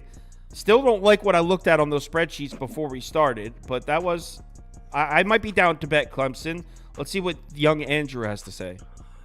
Yeah, I'm with him. I think it's a very good matchup. I think the rebounding, the rebounding could be a concern, but with how well they played, I don't really. Clemson's coming in. Everyone was against them. They were the last 6 seed left. Everyone was against them. Literally, there wasn't a person saying, "Well, I think me and Kyle were the only ones that Clemson's gonna win." They look great. They were hitting threes like crazy. And I'm just waiting for Baylor to trip up. We've been talking about this team all year. They're good. They're not national championship good. They are going to trip up. I think this is a team that will trip them up. If they shoot nearly as well as they did the other day, and they just do what they usually do, they match up well here, I think Clemson's got it. Ken Palm's got this as a 2-point game. I always like to trust him. 4.5 is the line, so I love this Clemson pick. 100%. Someone said Clemson is going to look like Michigan State did yesterday. Well, the thing is, Baylor is not North Carolina. Yeah, that's the difference. Not even close. Yeah, they're not in the same discussion as that. And it was on 4 with. And what Andy said about Clemson shooting, you guys saw when we looked at the spreadsheet. It's a good matchup for Baylor. But if Clemson's threes are falling in this game like they were in the first half against New Mexico, they win. Because that white kid could not miss. Like, he was pulling up from 28. He could not miss. So if he's hitting the shots, Clemson probably wins. So, yeah, I'm getting more confident by the second here. I bet you Scoop's about to jump on his own Dark Cloud Island. Of course he is. Yeah, Dark Cloud. Listen, I hate you, but damn it, do I respect you. Is he I'm going with Clemson here. What? Wow. I was way off on New Mexico. I thought that momentum was going to carry them, but Clemson absolutely shut them down from the jump. It was never a competition. Defensively, they played great basketball. They held New Mexico to 30% shooting, 13% from three. It's what they're going to need to do here, too. I'm going to ride the momentum. They didn't defend the three great all season. They were good, but I like the way Clemson's been playing, especially the last bunch of games. Baylor played Colgate. Everyone expected a blowout. They were out of their league. Still, the way Baylor's been playing the last 10, you can see why this line is low. Clemson actually is a better team statistically the past 10 games. In that stretch, Baylor is 272nd in defensive efficiency, 263rd in effective field goal percentage, 274 in turnovers, taking the ball away, and they're almost dead last in defending the rim, 361st in the country defending the rim. And guess who Clemson's best player is? It's PJ Hall, the center. He's going to dominate down low. He's going to get 20-plus points, 10-plus rebounds. Clemson's also fourth defending the rim the past 10 games. And when Baylor isn't shooting the three, that's their zone. They like to go inside. It's going to be taken away. Baylor might be able to score. They're going to score a decent amount. It's Baylor. But I really don't see Baylor doing enough on the defensive end. And I could definitely see a Clemson upset. So I actually think Clemson's going to win this game. Can I add one more? Yeah, Can I add one more thing too? The teams that Baylor, like Scoop said, Colgate, they were supposed to win against Colgate. But if you go back, obviously they lost the game against Iowa State. But then their last few wins, TCU, Kansas, Cincinnati, Texas. I mean, Texas has been decent, but those other ones, they're not very good, and they're losing the other game. So there's not really this world that Baylor's even playing fantastic right now either. So. Yeah. So we're sweeping Clemson. We've been really good with the sweeps too. I think we're like 7-2 in our last 9 sweeps on this show. So a sweep for Clemson. All right. The 61%, 35% in favor of Baylor. So the community is heavily against us. Love it. Next up, Grand Canyon, Alabama. Andy's Super Bowl. Yeah, this is your moment, Andy. Yeah. Andy is just is obsessed with this Grand Canyon team to a point where it's kind of weird. All right. It's kind of weird. Would you take the 6.5? Because you would, because you have them winning. Yeah, I took their money. I sprinkled their money line too. Honestly, I think that this team. Obviously, the stats are going to tell you Alabama's going to win the game, right? The same thing happened with St. Mary's. They were they outweighed very heavily into St. Mary's favor. But I don't think people are reading this GCU team well enough. This team is very good. I know you look at the strength of schedule and you say, oh, wow, they're not playing anybody. Cool. They're beating everybody. They're doing what they have to do. They are just a team that wins. They play the game well enough to win. They pretty much dominated that game the other day. Alabama dominated Charleston. I didn't see that coming. They crushed a really good Charleston team. They played really good defense against a team that shoots the three well. And they weren't shooting the three well. So I thought that was a surprise to me. So I'll give Alabama credit. They're coming in with momentum, but I think GCU is a team that could go on an FAU type run this year. I love the talent on this team. They have guys that are probably going to leave at the end of the year, but very talented. Also, Alabama, their defense, other than the Charleston game, right, has been god awful. So you have to know, like, GCU, a team that hits shots and can get to the rim as well, they're going to get it against Alabama. They're going to score a ton of points. The only question is, can GCU's defense stop Alabama enough? I think they can. If Alabama starts cold like they did the other day, then that could be something GCU could take advantage of. So I'm on GCU. Obviously, this is a team that I have going far. I think I have them in the Elite Eight. Yeah, so that's GCU. Grand Canyon +6, and he sprinkled the money line. He said, "Scoop." Yeah, first the pie charts are the top is bet percentage and the bottom is money of how much it is. Yeah, I'm gonna take Grand Canyon here. Charleston didn't cover that spread because their shots were hitting against Alabama. I actually faded my own bracket by picking St. Mary's, but I won't here. I have Grand Canyon in my bracket to the Sweet 16. Granted, it's by beating Charleston, but Grand Canyon is 10 times better defensively than Charleston. I really think Grand Canyon is going to give Alabama problems. I know I said it in the James Madison game. They haven't played anyone, which, can be the same situation here. But they did beat San Diego State and San Francisco at a conference, and really trusting Alabama in any game is really hard right now. This is like Baylor's defense, but Baylor's defense finding an unclean needle at a drug house, basically. They're truly bad. Grand Canyon is 32nd in offensive rebounding. Alabama's 227th. They're going to get second chances. Alabama's 318th in free throw rate on defense. Grand Canyon's third getting to the line. They're constantly going inside and drawing fouls. They're going to get a ton of free throws this game. Alabama's going to score a ton. It's Alabama, but they may be the worst defense in the nation. They're 350th in defensive efficiency, 290th in rebounding, 338th, like I said, in fouls. Plus Grand Canyon has a very solid defense, and more importantly, an offense that can really kill Alabama. This is going to be a high-scoring game. Obviously, what the line is 168.5, but I think Grand Canyon wins this straight out. So 2 for Grand Canyon. Toast. I sent this out last night. I love the over. I was just thinking that. It's bumped up a little bit. I get it at 168.5. It's up to like 170-ish right now. But I really like the over here. This is kind of like an over's better's dream, and I don't really know what is. First of all, Alabama's scored 107 of their last 11 games. That's just what they try to do, is score 100. Alabama plays at the second fastest place in the country. They shoot 3 balls and they take layups, and that's just what they do. They love getting up and down the floor. Grand Canyon would love to play that way with them. They love getting up and down the floor, 68th in the country in average possession length. And we just saw them absolutely destroy a St. Mary's team that's one of the slowest teams in the country. And that game had close to 70 possessions. We just saw Grand Canyon push Grand Canyon's played 3 of their last 4 games over 70 possessions. This one's tagged for the one that wasn't 70 possessions was at 69. I just think that we're going to see 72, 73 possessions here tonight. And if that's the case, I just think that this game's going to fly over. Obviously, Alabama is one of the better teams in the country, but Grand Canyon really isn't that bad themselves. 56 in average adjusted efficiency. And they really do a really good job of getting to the foul line that like Scoop talked about. So I just think that this is an easy over game for me. I don't want to be on its side. I just want to watch these guys rain 3 and shoot dunks all day or take dunks all day. Okay, so this is what I'm going to do. Let me first get the best price here. 1 second. I actually like this bet, and it's based on what these guys said. It's based on this the schedule we looked at earlier. I don't think Toast hates me. I'm pretty sure he likes me. I don't know, though. I'm actually confused. What, did someone say that in the comments? That's the Toast seems like he has actual hatred for me. All right, this is what I'm doing. What did I say? What did I say? He's just passionate. He's a passionate guy. He's a passionate guy. He cares. He cares. That's all we want him to do is care. Most people don't think I like them. Did you get your bet up? No, I'm going right now. So Grand Canyon.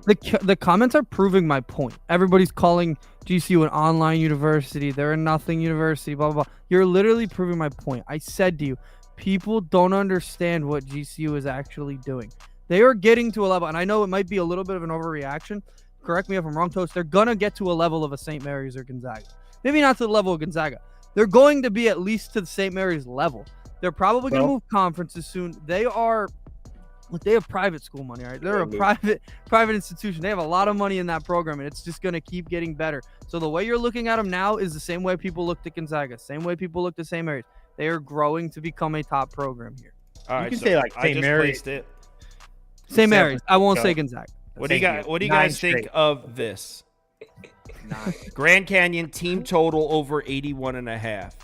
Yep. I like Grand Canyon to win the game also. So for my pick for the show, I'm going with. Why not? Charleston just had 93 or 4. Right, and Grand Canyon actually has the edge on the spreadsheets too. I think Grand Canyon wins. So I'm on Grand Canyon plus the points. I might even bet the money line too. But that team total over, I like. Andy, when you've been to 9 straight Sweet 16s and the next closest team is 2, it's just really hard to put anybody on your level. Yeah, I'll put them at St. Mary's level. They will be getting 5 seeds in 5 years in the future. Grand Canyon. 53%, 39% in favor of Grand Canyon. So the community agrees with us. Grand Canyon is the move. All right, we're a Grand Canyon program today. Next game. Also, it's so nice to play the early games in this round of 32 and not have to worry about anything. Like, I'm in the Sweet 16, I can watch all this chaos. Yeah. That's cool. We didn't make the NIT, so that's nice. Northwestern, Yukon. Dude, and Cliff transferred, Scoop. He's going to St. John's. Yeah, I know. I heard he's going to Yukon. No, I heard he's replacing Klingon. I'm dead serious. I heard St. John's, but I could see it. All right, Andy, Yukon. They're laying a big number here. Yes. And I'm on them. You're gonna lay the Shocking. 14. Shocking. Yeah, I know everybody's gonna say shocker. Look, Northwestern played a solid game. They dominated overtime, a lot like Creighton did yesterday in the double overtime. FAU just played bad basketball in that game. They had 21 turnovers in that game. UConn's not going to even turn the ball over 12 times. They played perfect basketball the other day. Obviously, it was against Stetson, but they've been playing perfect basketball against everybody besides the Creighton game. They are crushing everybody pretty much. They were crushing Marquette. You think they're not going to crush here Northwestern? Great matchup for them. They'll find I get a better coach. He'll find a way to stop Boo Buie. I'm a little worried. Langford, if he comes in with that type of game, he outscored Boo Buie. So now you have to stop two of them. We've always been talking about Northwestern. You got to stop Boo Buie. Now you have to stop Langford too. But I think UConn will do it. UConn, as I've said, they're an NBA caliber roster at starting lineup at this point. So I think they're going to crush them here. Cruise to the next round, and then we'll start talking about them playing close games. But yeah, I'm on UConn here. I mean, that's kind of the way I'm leaning too, if I'm being honest. Scoop, would you lay the points? Yeah, this is my least favorite one. Yeah. This line's pretty crazy. I was gonna take UConn, but I'm taking the points actually. I really do like this Northwestern team. I love the way they battled in the FAU game, and you can see the shooters they have from three. That Nicholson injury really hurts, especially here because they're lacking size now, especially down low. UConn's UConn. You see what they do. It's hard to find a weak point on this team. They don't create a ton of turnovers, so I guess that'll help Northwestern's game. But yeah, Northwestern's going to shoot the three a good deal here, especially since that may be the only way to stay in this one. They're a top 10 three-point shooting team. I have no doubt in my mind that UConn wins this game. I'm only picking Northwestern here because this line's too much for me. 13.5 is now 14.5 is wild. UConn was giving the same exact spread to Providence, Xavier, Butler. I think Northwestern's a better team than those three. Maybe they'll get a backdoor cover, and plus the way Langborg and Barnheiser and Bowie can shoot the three. I'll just take them to stay in this and hopefully get a backdoor cover or something. Yeah, I mean, I am on the other side, but I'm not betting it. It's like, how do you argue with somebody taking 14 points at a game at this stage of the season? So I lean UConn minus 14.5. And like somebody in the comments said, we were looking at the spreadsheets before, he said UConn has no Northwestern has no rim protection. That was 100% what my sheet said as well. I mean, UConn should shoot 80%. Yeah. At the rim in this game and just pretty much what they were doing against Stetson. They should probably do something similar. So, Toast, what do you think?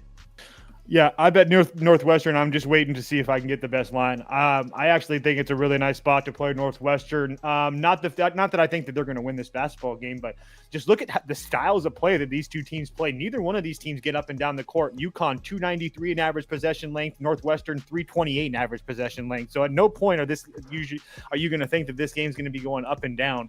Obviously, Northwestern has guys inside that are probably going to get punished because they can't match up. But on the outside and shooting, they can do it are just as fine with Bowie and Nicholson. I just think that it's just too many points in a game that I feel like is just going to be a slow back and forth type of game. And if you give me Bowie and stuff like that, I just think it's just too many points. So with these teams not being able to get up and down, I'll take the 14.5 or whatever it is. So Toast and Scoop both on Northwestern here. Interesting. It's just a pace thing for me. Yeah, I mean, I get it. Laying a big number like 14 in a game. Northwestern beat Purdue too. I mean, they have the ability. That was to 2 months ago. All right, so we're just saying everything's 2 months ago now. What are we doing? Oh, you are what you are now. You're not what you were in December. So they don't have the ability to do that from 2 months ago, basically. Just to give you an idea, so the total for this game, what Toast is saying, the total for this game is 136.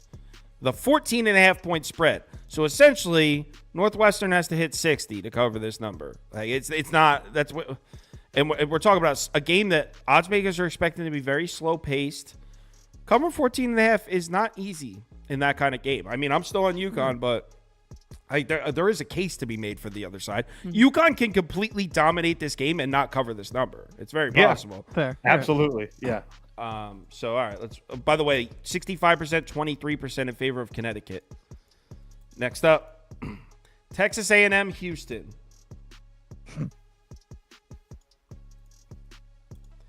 This is an interesting one. Me and Andy were looking at the spreadsheets before we started. Texas A&M plus 9.5, or is that 10 now? Is it? 9.5 good. 9.5. Okay. It's going down to 9 on some books. Wow. Okay. Yeah, I got it at 9. All right. Well, Toast. spoiler. That's who Scoop's on. Are you back in your Cougs here? No, I like the over 133.5. That's what I'm doing here. I just think that in Texas A&M with their ability to rebound is going to be able to get second chance opportunities. That's going to be easy buckets, and that's going to make up for their terrible offense. Not to mention that I do think that Wade Taylor and Tyrese Radford are capable of getting some buckets. And then Houston, I think that they're going to get some buckets out in transition. Their offense hasn't been terrible as far as I'm concerned. 86 against Longwood. I think that was a really good showing. Obviously Longwood's terrible, but I just wanted to make sure that they weren't playing with their food. Shed, Cryer, Sharp, all those guys getting buckets. I just think that this number is a little bit low. I had it around the 140s. So over 133.5 for me. That's not a bad look. I mean, it's a super low total. But when it comes to Houston games, like, Houston's been playing better offense, though. They're not like the defensive branded team that they're branded at this defense only team, no offense, but they've actually been playing. They've been scoring. Yeah. And Texas A&M wants to run the game at 1,000,000 miles an hour, super fast pace. I could see it. I would be Houston here, though, and I'm actually looking to bet it. It sounds like Scoop is on Houston, so I'm going to let him try to sell me. I lean Houston on the side too. I was thinking the number was going to keep getting lower, but yeah. You lean Houston on the side? Okay. Let's bring up Scoop. Yeah, it's another game at A&M. I faded on my bracket. I should probably just go with my gut, but I'm taking Houston here. I think A&M's run's going to stop, especially that crazy shooting. That was the best shooting game they've had all season against Nebraska. It's one thing A&M does well, which everyone knows, is rebounding on the offensive side of the ball, like Toast said. They had 14 against Nebraska. It may happen again since Houston's not a solid defensive rebounding team. But the last time they did play this season, they actually tied in rebounding. So they were, I think it was 40-40. And everything on the defensive side, they're going to be up in your face, cause you to turn the ball over. They're really solid defending every area of the floor. But like in that last Texas A&M game, they were solid on the offensive glass themselves. They only had one less than Texas A&M in their game. Even though it was 2 months ago, Andy.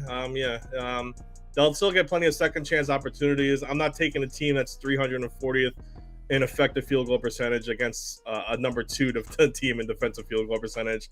Just can't do it. It's just such a large offensive defensive matchup to me, even with the number 1 offensive team in the country. But Houston's also a top 10 offensive rebounding team.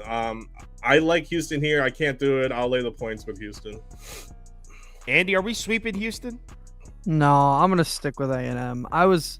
Like I said, I don't love this as much as I did last night. I hadn't looked at KenPom and at our spreadsheet. Did you at least grab a 10 last night? I think it was 10.5 when it opened. Oh, it added double. It might have just been 10. I don't remember. I'll look later. But it is like they should cover. They're playing well, right? They've scored 90 in 2 of their last 3 games, right? They're running so fast that they're a bad offense that's scoring a lot of points because of how many possessions they've had. I don't necessarily know if they'll be able to dictate the pace to get it to that point because Houston usually gets to do that, but I'll take it. I had it last night. I'll take a shot here with it. The SEC's been awful in this tournament. Somebody's got to save it. Tennessee's really the only one left, I think, if this A&M team loses. And Houston, we saw them against Iowa State. They can have their lulls, and if Texas A&M, who is going to out-rebound them, can get to that point and maybe dictate the pace, maybe they'll win the game, but within 10, I think 10's a high number for a team that's not necessarily the strongest offense. So take Texas A&M. Andy's on his own island here, an Aggie Island. I would lean Houston. I'm not betting it, though. I don't really like it enough to bet I did it. bet the over, just so everybody knows. So you did bet the over? That's, you know what? I like that over, Toast. Looking at A&M's recent scores, an over is a great because the last game had like 100. And honestly, yeah, their effective field goal percentage is bad, but they're also the number 1 offensive rebounding team in the country, and Houston doesn't rebound on that side of the ball either. Houston does a very good job offensively rebounding, but defensively, definitely not. Plus, Houston's going to get their rebounds for second. Absolutely, so I can definitely see an over here. By the way, the best price for the over I'm looking at it is either Bet Rivers, which I don't have, but I do have ESPN Bet, which is you can get a 134.5 at -105. I'm grabbing it right. God damn, ESPN always makes you verify your location every time you open the app. So annoying. I still haven't downloaded ESPN Bet. I would probably get should. Bet Rivers if you guys are betting college a lot. They usually have pretty decent lines. I don't know why. I think I've heard that before. Yeah. All right, I'm in. Got the over 134.5. I'm tailing toast on that. I like it. All right. Our poll is heavy towards Houston. 60%, 33% in favor of Houston. Next up, can we talk some Yale basketball, Scoop? I can't believe we're still talking Yale basketball. Love Yale basketball. Yale plus 5.5. San Diego State minus 5.5. And Scoop, before you even go, I think Yale wins the game. So I am on Yale. Yeah, I'm gonna take Yale. This is the second one, the second least favorite one after the Yukon game. I said on the first game that Yale needs to go to midterms Monday. But yeah, I'm with you. I think they're getting an exception from the dean. I heard since they're getting advancing to the Sweet 16. So commendable by Dean Gordon Cheese Pritchard. Old school reference in case anyone wants it. Yeah, I'm taking Yale. Overall, Yale's a fundamentally sound team. They protect the ball well. They clean up on the defensive boards. Must be the upstanding citizens at the Ivy League school. They go for a reason. They got the smarts. I just think Yale will do enough offensively to stay in this game throughout, even though it's a really strong San Diego State defense. The last, 10 games, San Diego State's offense, it doesn't look good. It doesn't look right, except Ledee. I just don't know where San Diego State's points are coming from right now. So, I'm going to take Yale here. Some of these players are Dr. Naismith's descendants themselves, I hear. So, I'm gonna take the Ivy League school. Let's go. Yo, this is Bailey. Goes, all these guys have such terrible records. Like Scoop's hitting at like 68%. What are you? Yeah, he's been really good lately. Some people are so That's fucking That's weird, fine. dude. They just be like typing anything in there. Strange. So Strange. do you agree with us that Yale is the move here? Yeah, I do actually a lot. You're looking at a total at 129. If you're going to give me probably 6 points by the time this tips, I'll take it. Yale 335 in average possession length. San Diego State doesn't like to push the points or push the pace either. They're like in the 200s. And the one thing I love about Yale is they don't turn the ball over. They like to shoot inside. They don't shoot free throws very well. But besides that, I think that they can stay in this game. And Scoop said it right. San Diego State hasn't really been impressive over the last few games. And yeah, they do have Ledee down inside. But Yale has a pretty significant height advantage. I mean, Danny Wolf isn't one of those guys that you're going to think of as a banger, but he can definitely try to make life difficult for them. Matt Noling is 6'6". That Padudolis kid, or however you say his name, he's 6'6" as well. So I'm sure that they're going to have a plan. They're smart enough to figure out a plan to slow this game down. So with a low total and a team that doesn't turn the basketball over, that can actually shoot, and sometimes I'll take my 5.5 points and be pretty happy with it. Are we sweeping Yale? No, I think you're crazy. No, I knew it wasn't. No, I think you're all crazy. You just don't know Yale ball. No, look, Yale, in that game, there should have been multiple times Auburn could have pulled away. Auburn played awful basketball. Obviously, you can talk about one of their starters getting ejected from the game early in the game. That sucked. Yale shot 45% from three. They're a 35% shooting team, so they made a couple more than they usually do. Now you're playing one of the best defenses in the country. Do you think you're going to do better? Probably not. San Diego State, I know they played UAB tough, but UAB looked really good in that game, and San Diego State's big men played really well. Ledee was pretty much untouchable at the end of that game. Tell me what you want about Wolf. He was still getting pushed around by Broom. Ledee's going to push him around. So I think they're going to get pushed around a lot. Obviously, they're Yale. That's not a big deal. That always happens to them. But they'd have to be making their three-pointers like they did against Auburn. They're not going to be doing that against this good of a defense. Auburn, a decent defense at best. Now you're facing one of the best. I think this is my favorite bet of the day. I don't know how this line is so low. Oh, you don't know how this line is so low? Let me show you, Andy. I know the total. I get the total. No. Andy wants to know how the line's so low.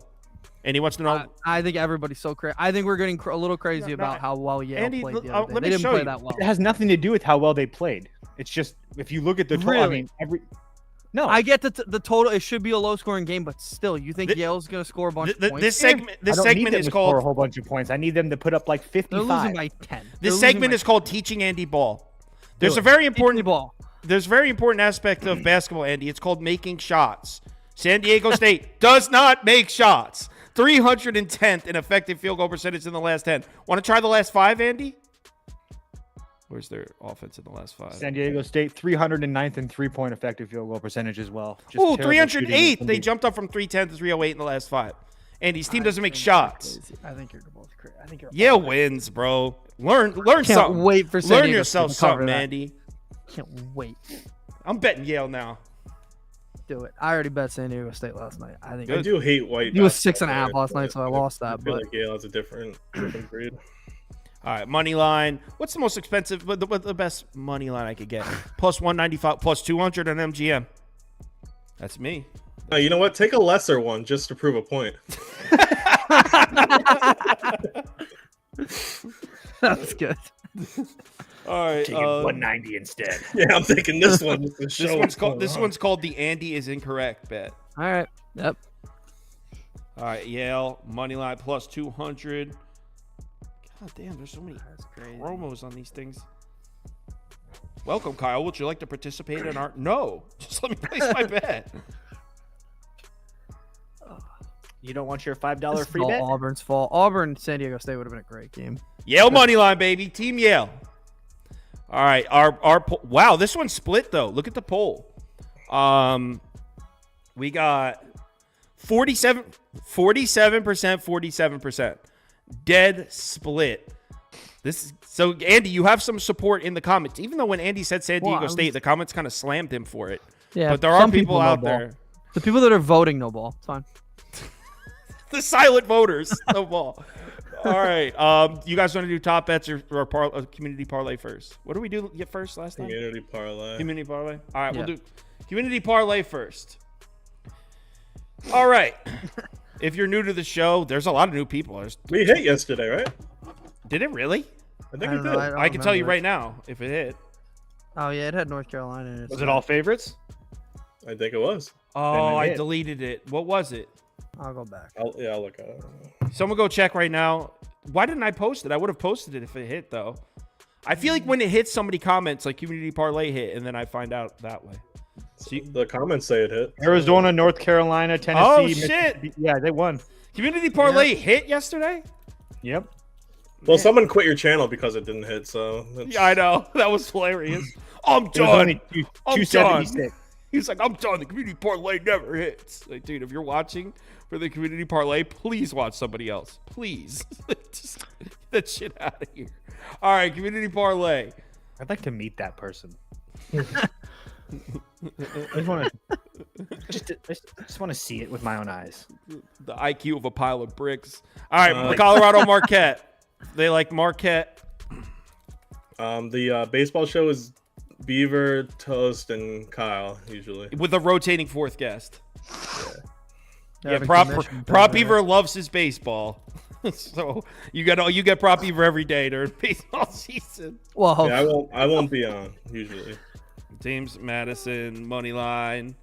Clemson, they like Modi Baylor. does baseball.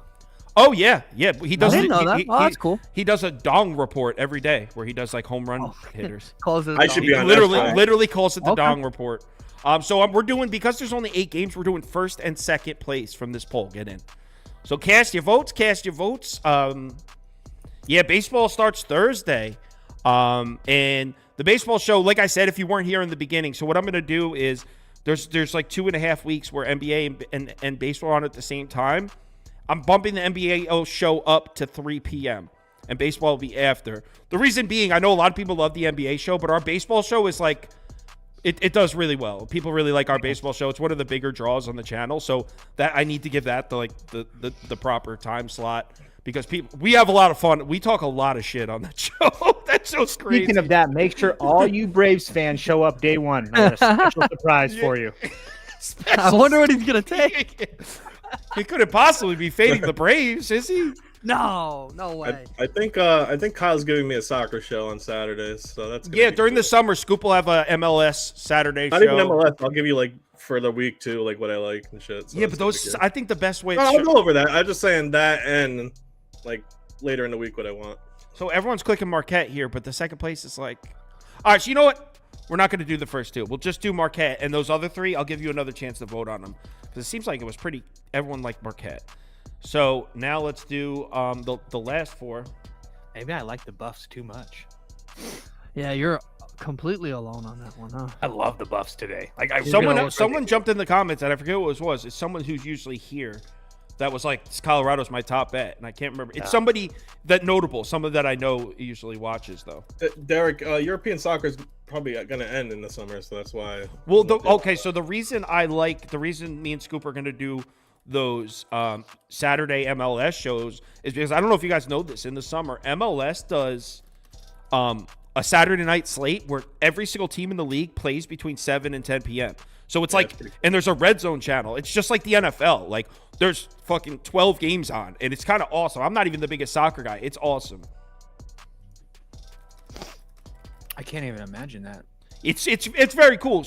I just was tailing Scoop's bets last year, and then by like the third week, I was like, this is fucking dope, man. And then the one day I went 3-0, like tailing Scoop, and I was like, yo, I'm an MLS guy now. And then when gets to the end of summer, football's around the corner, there's just no time. But during the summer when it's only baseball, those MLS Saturdays are fun to bet, man.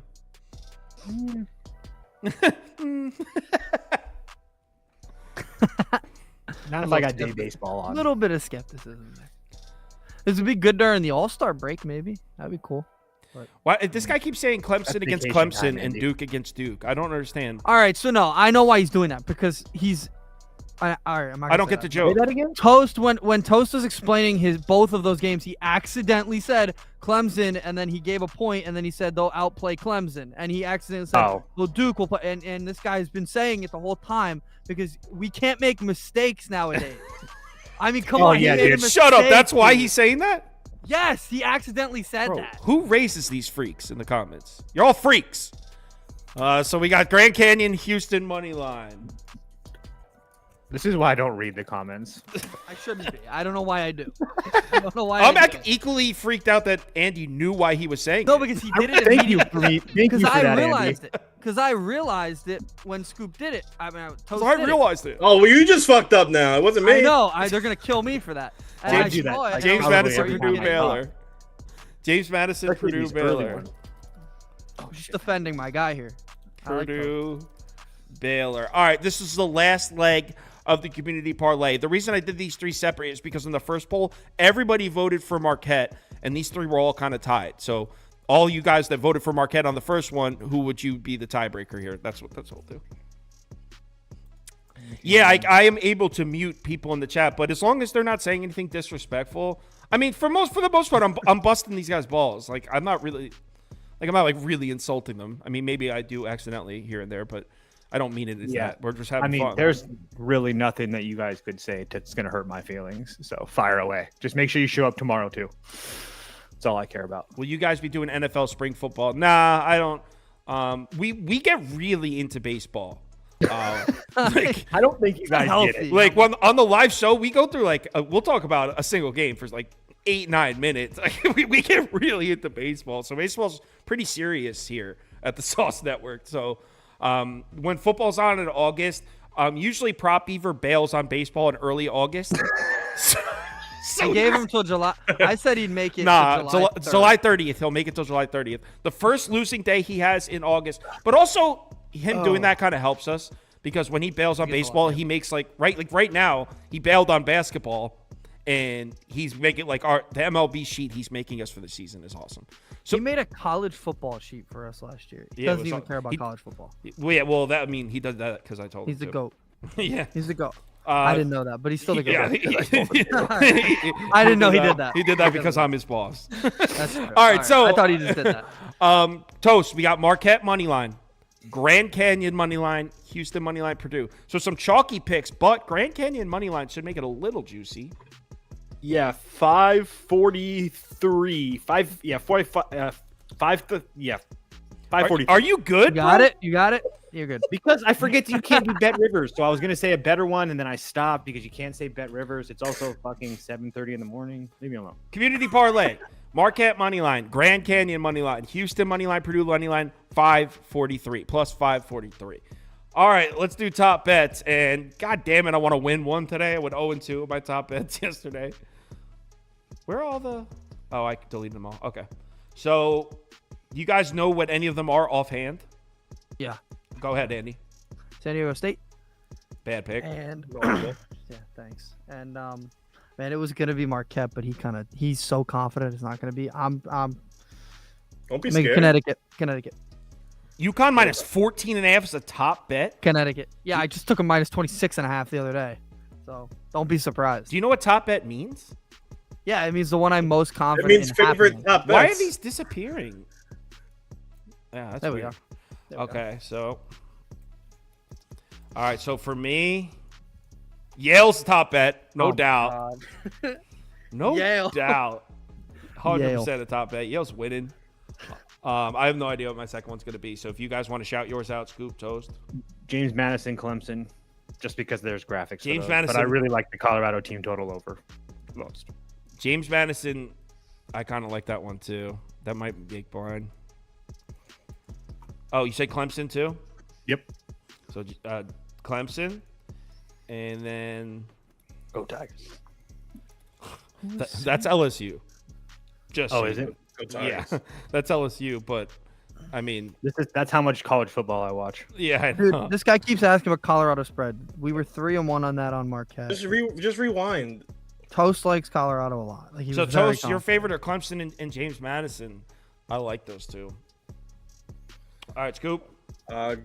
Grand Canyon Grand and Duke. Grand Canyon and Duke. Grand Canyon.